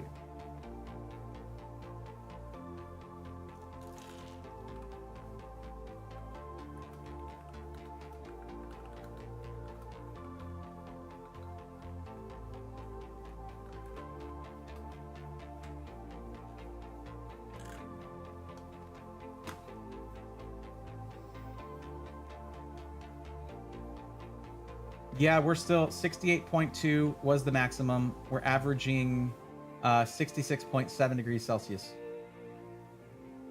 And our max wattage has been 87.6 watts. That's the thing about TDP. With AMD, it's not straight up 65 watts. That's not how that works.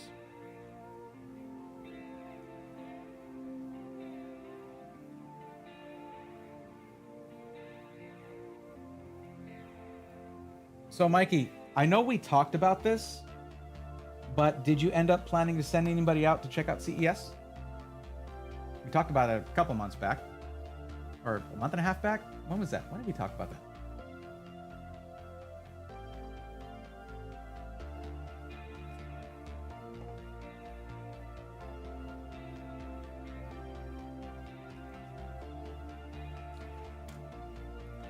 Yeah, TDP is lies. 65 watt, 5600X was like 80-ish watts. Well, that's what we're looking at here.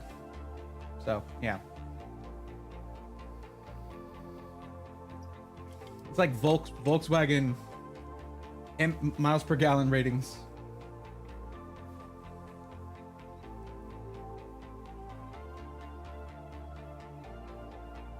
Or EV mileage ratings, EV range ratings. All right, we're 1 minute and 22 seconds out of finishing. Where's CES? Unfortunately, it is in Las Vegas.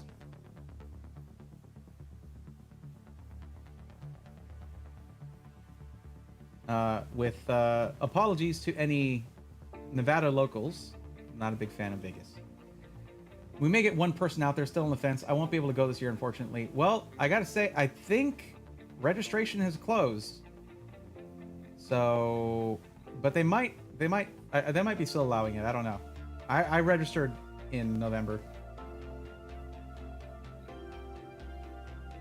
At least you'll get plenty of oxygen in Vegas. I mean, I guess so. But the problem with the oxygen in Las Vegas is basically the additives to it. The primary one I'm talking about is the thick smell of desperation. Not a big fan.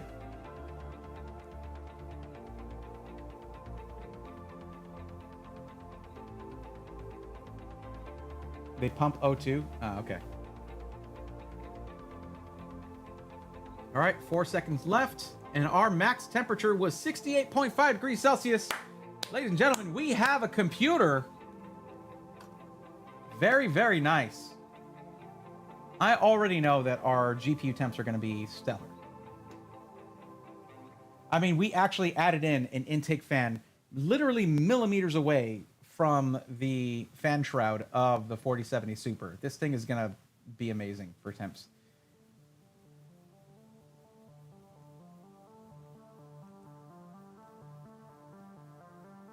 I'm going to tell you something funny. When I go to CES, I've gone twice so far. And CES, there's first off, you have the Venetian, where there's a lot of the big companies have suites in the Venetian suites. Like there's a big stack of them basically for conferences, whatever. But that's where they have their booths set up.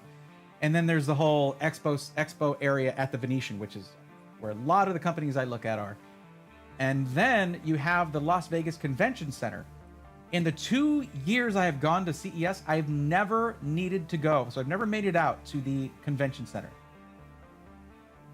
That's where you'll have like your Sony, LG, the big brands like that for AV and for home theater and all. A bunch of the big companies for that kind of stuff are there.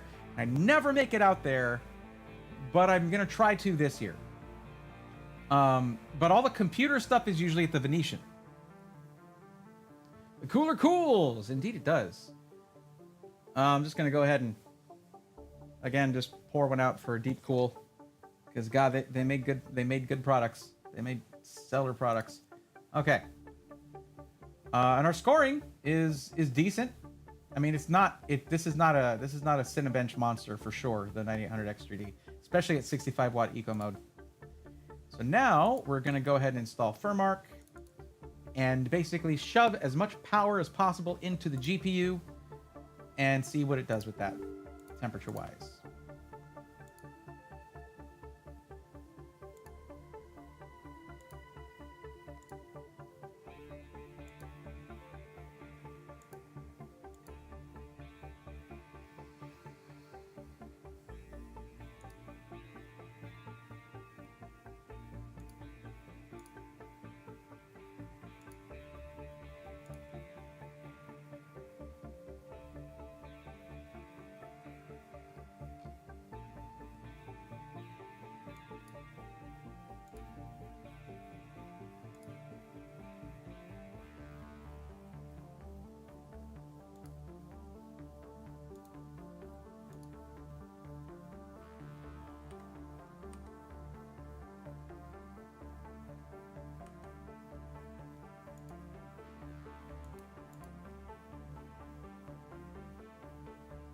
Okay, let's just run the fuzzy donut and see what it does.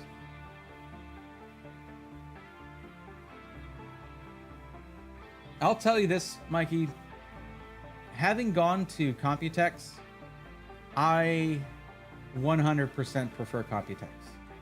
It's just a pain in the butt to get out there.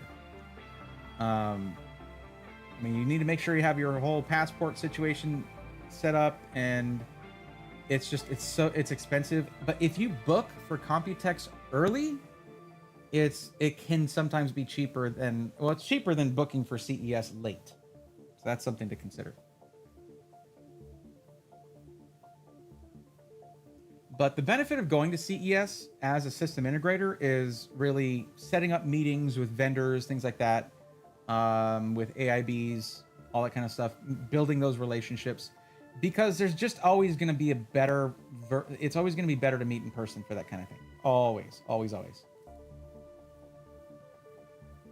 Computex Skeeter Gaming is in Taipei, Taiwan. All right, Robert, best of luck with that, my friend.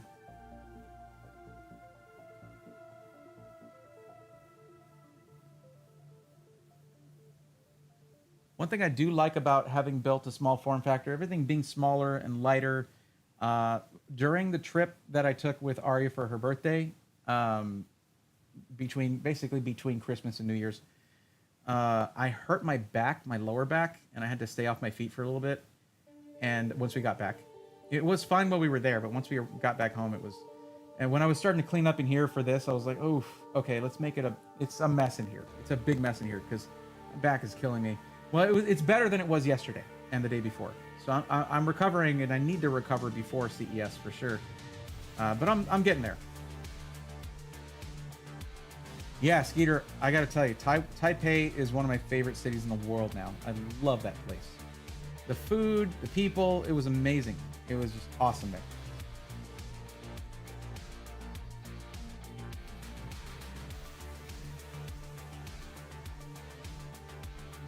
Well, temperatures on the GPU a little higher than I expected. 74.5 Celsius is 74.7 is a maximum we've hit.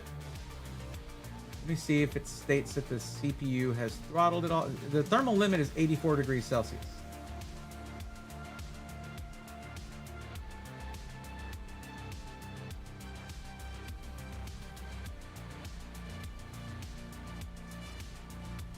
That's surprising. The GPU is, but then again, remember what we're using. We have a 2-fan 4070 Super. So you have a powerful GPU with a 2-fan solution on it, a 2-fan cooling solution on it, which is not going to be the most robust cooling for a GPU, that is actually quite powerful. But also, Furmark is essentially a power virus for a GPU. It is designed to be like, oh, we're just going to artificially pump as much wattage as possible through this graphics card. GPU power is sitting strong at 220 watts for a 4070 Super. And that's being cooled by the 2 fans on there and a fairly small fin stack for this GPU.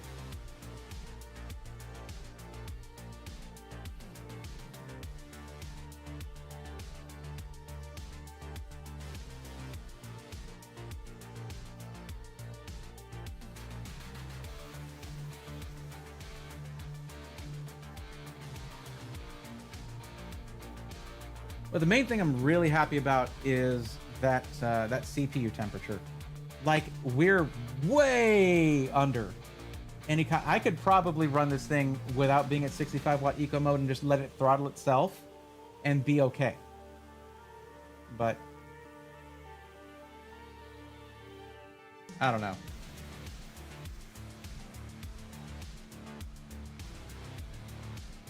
There are definitely beefier low-profile coolers than this one. It does have 6 heat pipes on it, but a very small fin stack to it, and also a low-profile fan. It is meant to be in a much slimmer case. So I should probably look for a beefier CPU cooler and then just run this thing in 120 watt with PBO. And then it's gonna just like be as good as it can be. It looks like we're capping out at just under 75 degrees Celsius, which is fine. We're running 215 FPS at full 1440p in Furmark. Very demanding.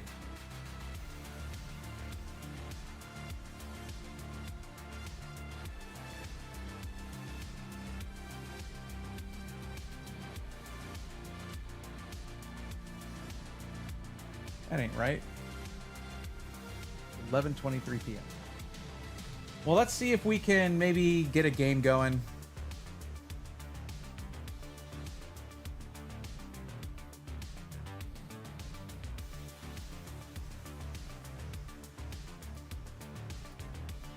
I'm happy with that.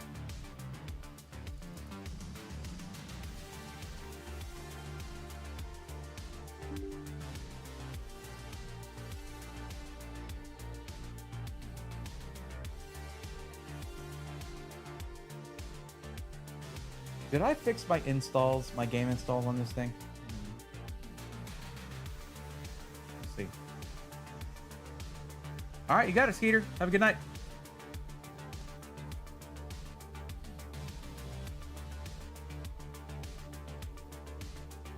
Let's just go ahead and come back over here.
What do you mean download?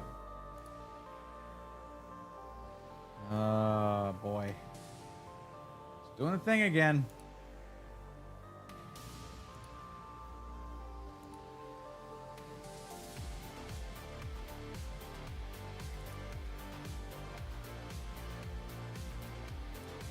Okay, let's try this.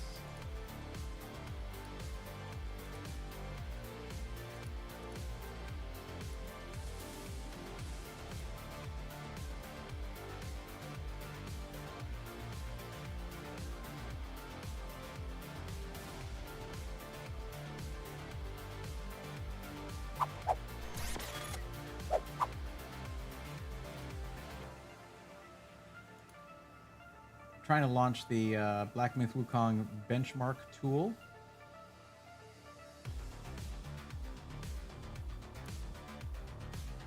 Yeah, I don't want you to download anything. Stop it.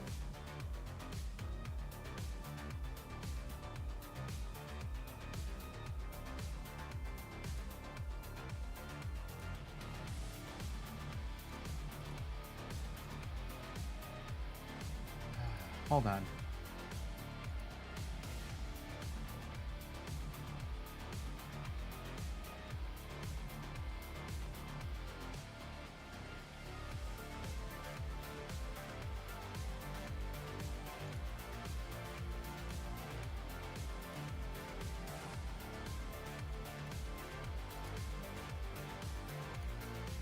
Okay.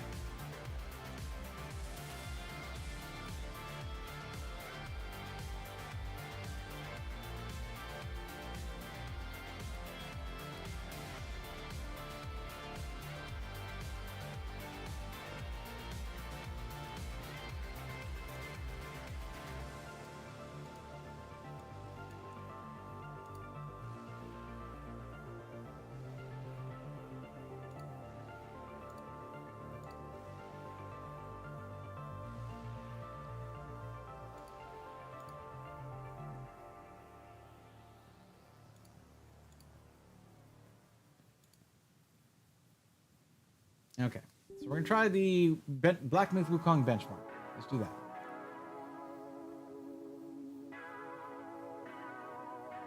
Stop updating other game. I don't care. Stop it.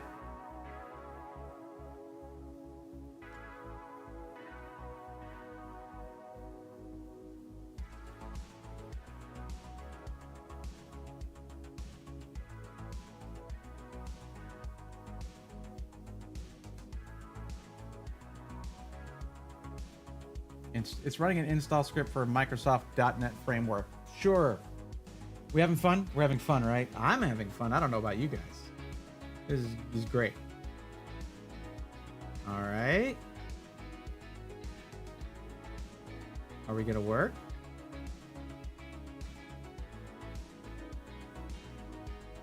Sure.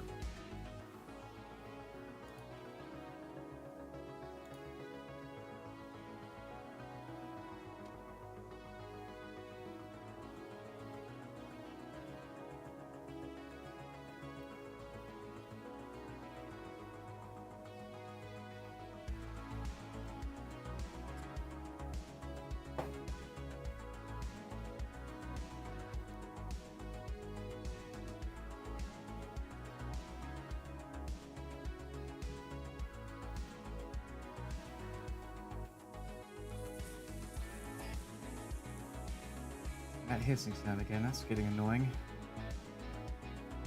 Okay. That's very dramatic, thank you. Settings. Display. 40. We'll just do this standard settings here.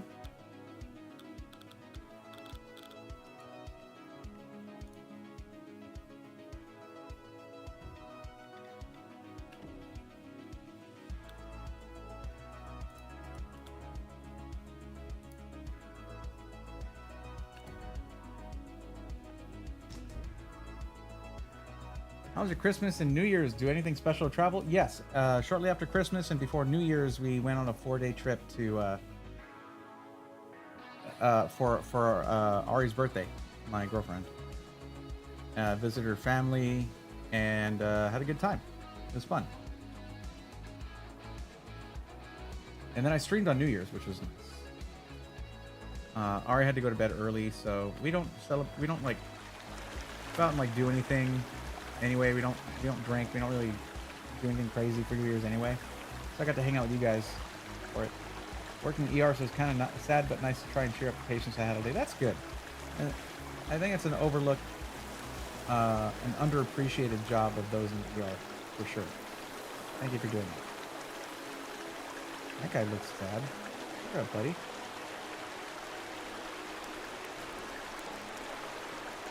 Okay, we're basically running high settings in Black Myth Wukong full 1440p. I probably should have kept hardware info 64 open to check GPU temps after this. Right after I closed it earlier. But we're getting over 100 FPS, or around 100, give or take 5 or so.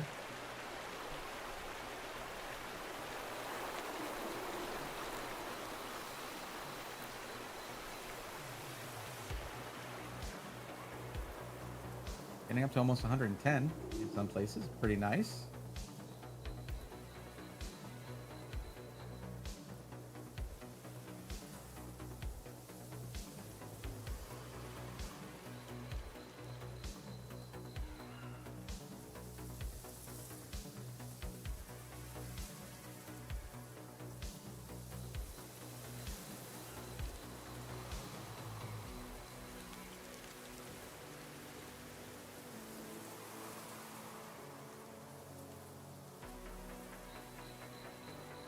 That's looking pretty nice. Those leaves had a little bit of weirdness around them. That was it. It's like very minor. It's a good looking game. I just don't play Souls-likes, you know? Not my cup of tea. Okay, average 103 FPS. Total VRAM used 5.9 gigs, by the way. Not too shabby. Everything looked good. Okay.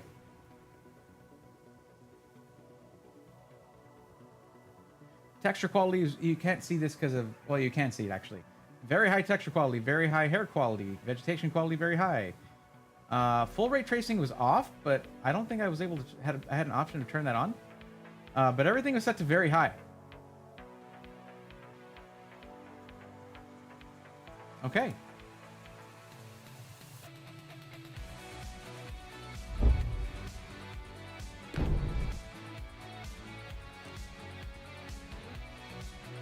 I tried to run Cyberpunk to run that one, but it was... I think the installation is corrupted from before, so... yeah.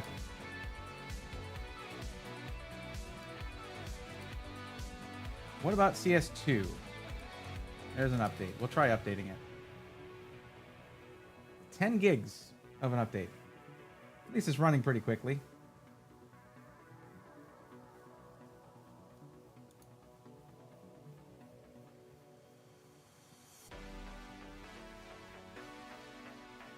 Six hundred 694 megabit per second, 724, 742, 755, 763. I'm guessing this is running at 1 gigabit per second rather than 2.5, but oh well.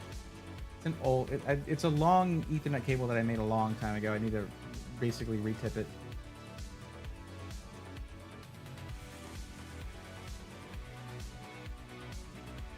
Peak at 804, not bad.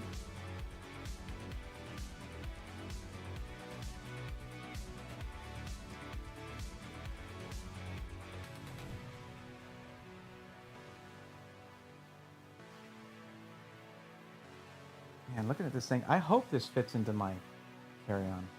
It's a little wide, but it should fit. That benchmark was cinematic as all get out. I like that. I'm a sucker for anything Asian themed. You love Black Myth Wukong then, for sure.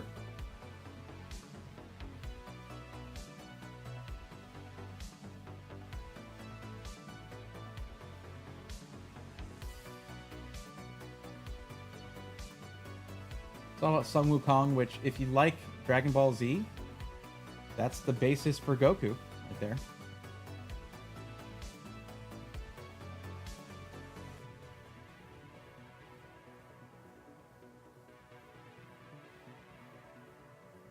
Okay, pretty quick. Now it's got to update. It's got to install it too.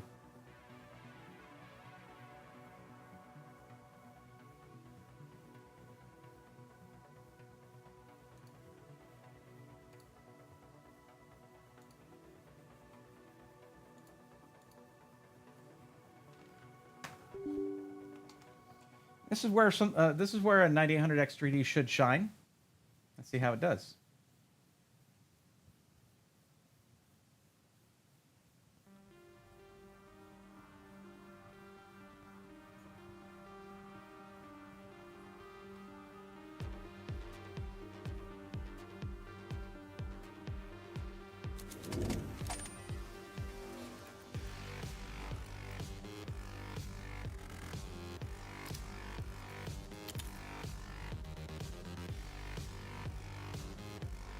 I always forget where...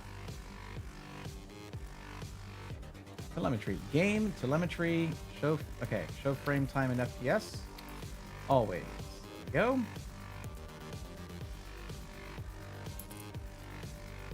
Practice.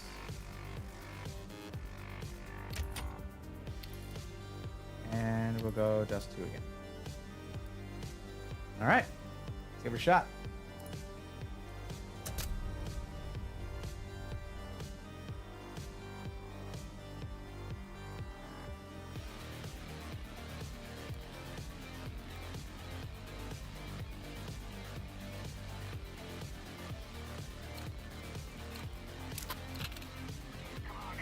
Wow, great strat, guys. Good job.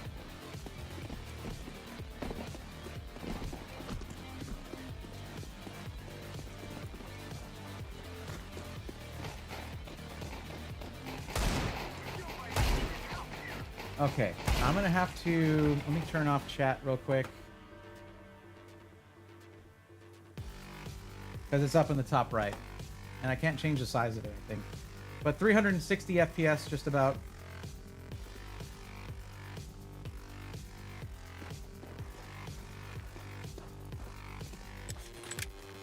Okay. Come on. There we go. Before I run into issues with the shaking when I have to make big moves like that.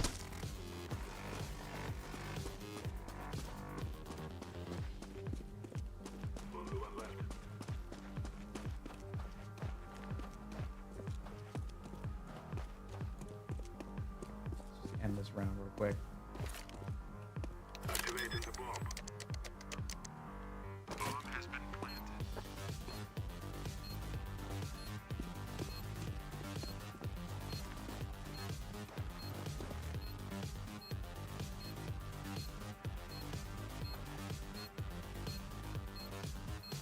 Whew. That jumping headshot there. Well, I was. They were jumping.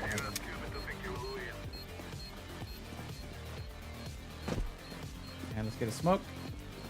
And then AK.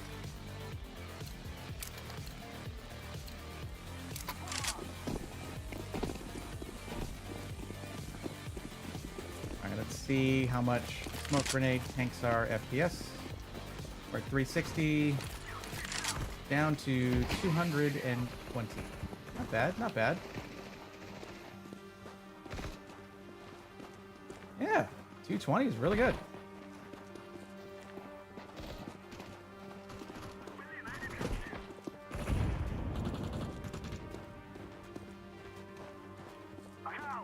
Really? Am I just gonna plant here again? Is that gonna be it? Alright.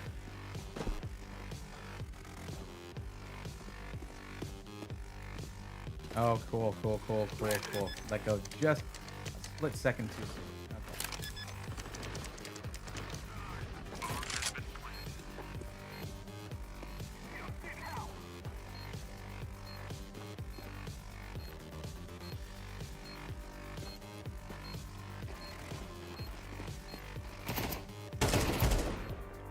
Okay. Okay, all right.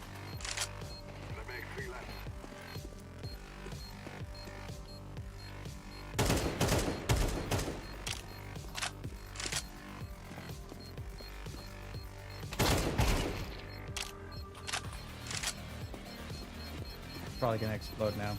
Bye-bye. We're going to do this. Running good. Terrorists win.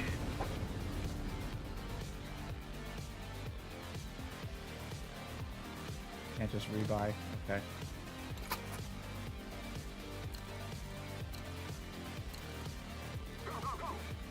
Try another smoke.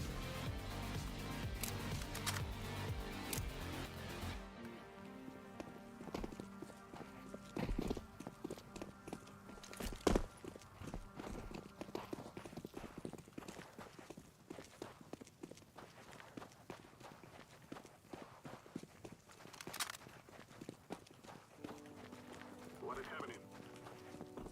Clear. Did I finish my reload? Yes, I did.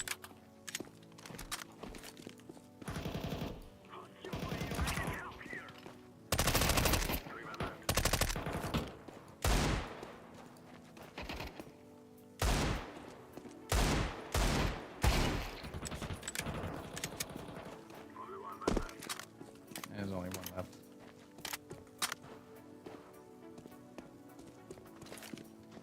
Now I'm just kind of swinging. Instead of... Ah. I think I just dropped my gun without getting theirs.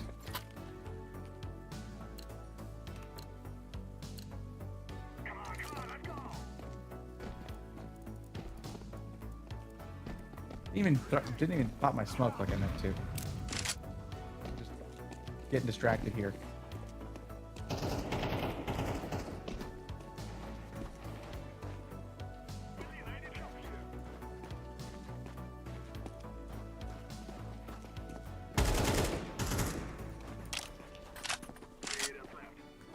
I didn't even buy one.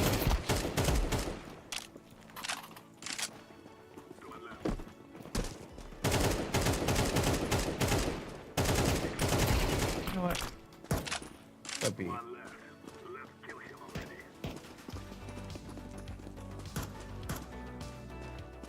Oh.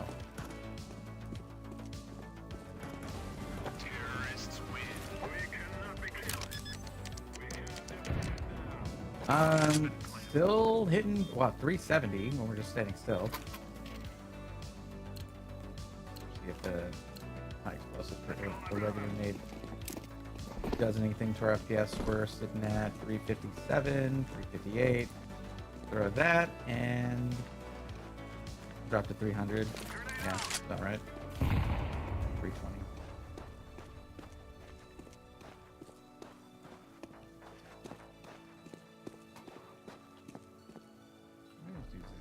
Man. Check in. Check in our start point.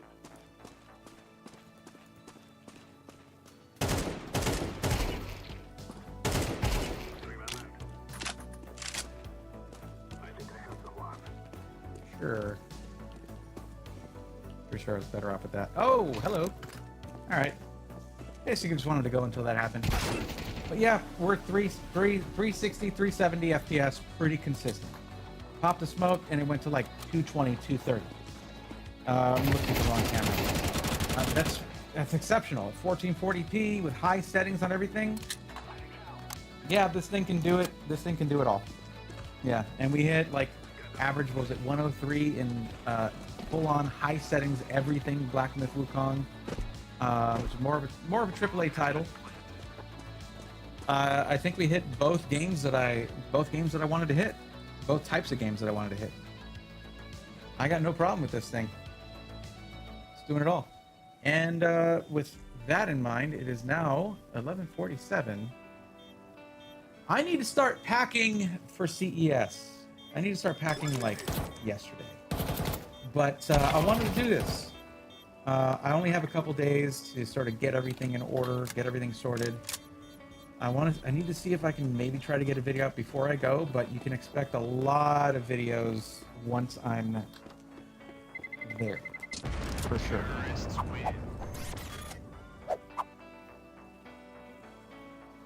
I'm looking forward to it. I need to turn off this game.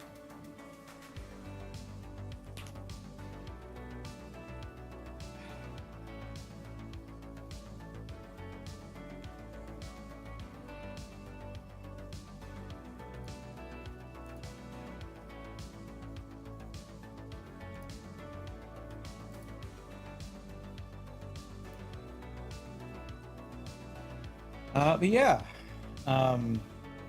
is my voice kind of wavering for you guys? Is it kind of sounding weird? I don't know. This microphone I think has been acting up a little bit throughout the stream, which is just great. That's the best thing. Yeah. So thank you guys for hanging out with me during this build. I really like this thing.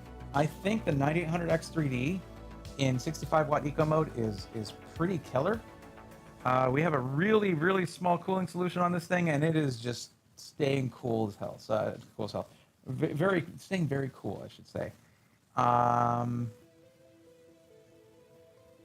GPU is the cooling solution on the GPU itself is struggling a little bit, I think, but otherwise it's not thermal throttling, so that's good.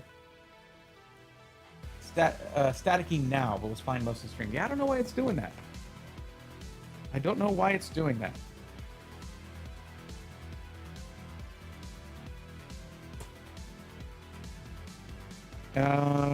Wow, that's weird. Hold on a second.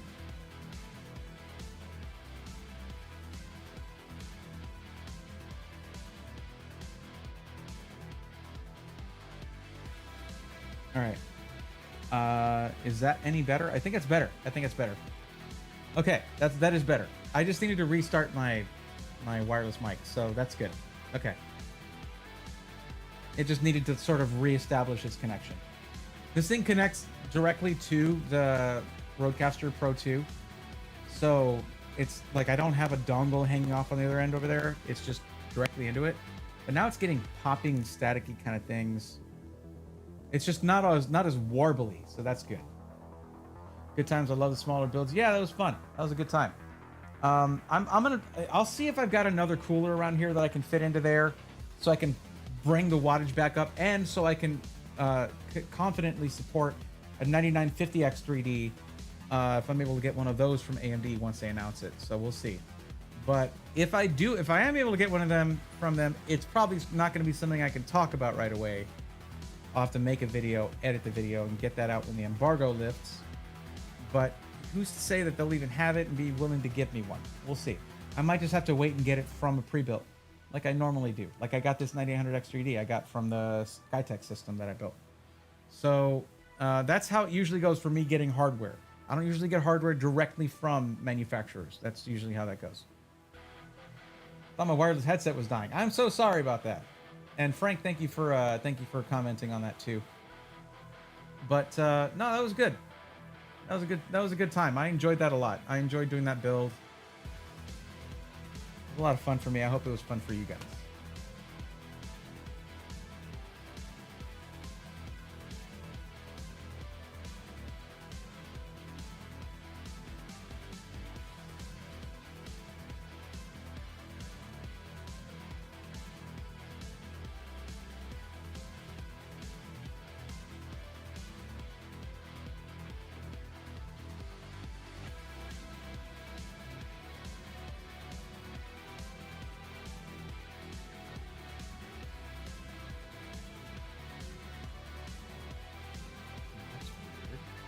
Okay.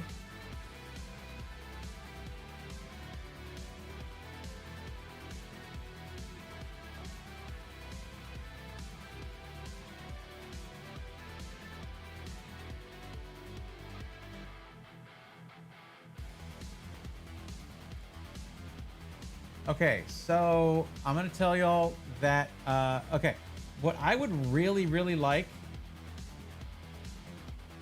because most of, I don't know, I think most people left once I started testing stuff.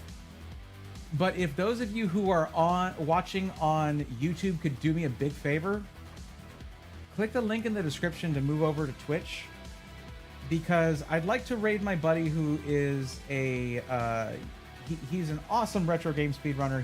His name's Emmett, and he has like a couple hundred people in his stream, but he's doing a big uncapped subathon, and I'd like to raid him.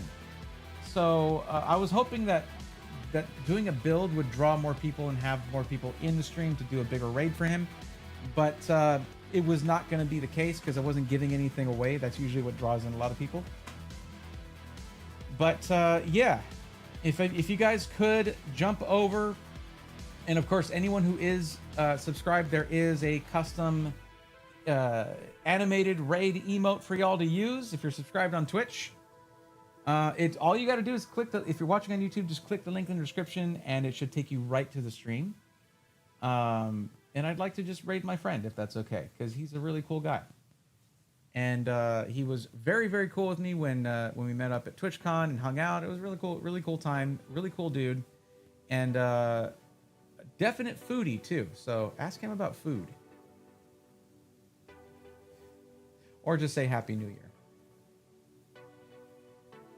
Wow, okay, the number of people watching on Twitch has gone down, actually. That is the last thing I expected, but I mean, that's what it is. Some people just don't like to raid, and I do understand that. It's pretty late as well. For anyone in Central Time Zone like me, or especially if you're on Eastern Time.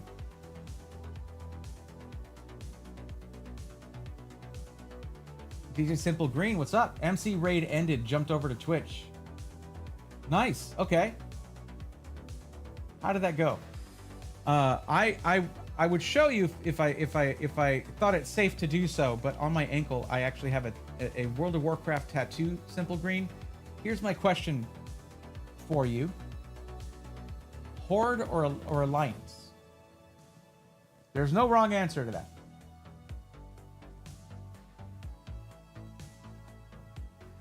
Okay, Broga, I guess it can, depending on who's hearing it, I suppose. Alliance since 2004. Okay, well, maybe there was a wrong answer. I'm kidding. Here's my thoughts on that. Well, I played Sims Vanilla for like probably 10 solid years. Okay, I didn't pay for a game to only play half of it. But what got me more invested was Horde. All my friends were in the Horde, so yeah, I have a Horde tattoo on my ankle. How does that sound to you, Broga? Yes, there is a letter D-E at the end of that. Horde.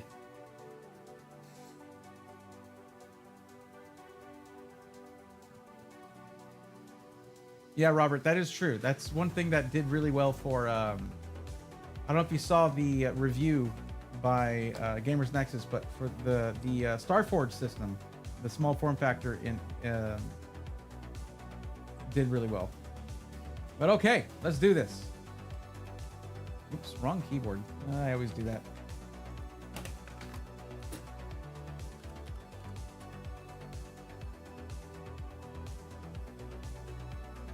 Alrighty. Sure, played some Horde 2, always went back to Alliance. Yep. I started Alliance. I started out as Alliance. It's just, I'll also say this. The Horde symbol makes a much better tattoo than the Alliance symbol, and I've had many Alliance people agree with me on that one.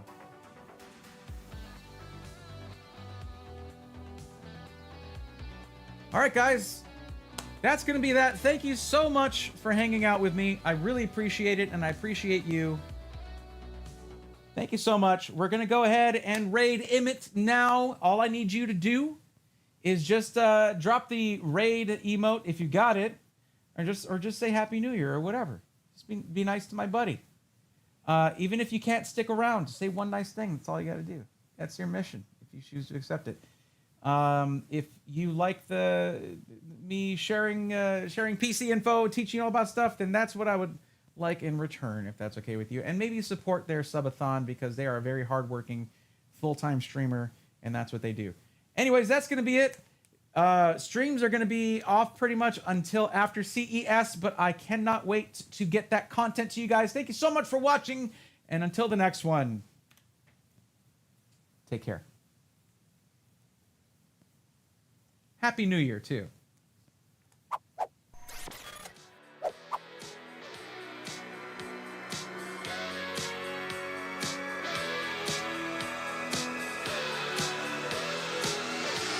Let's go, nerds!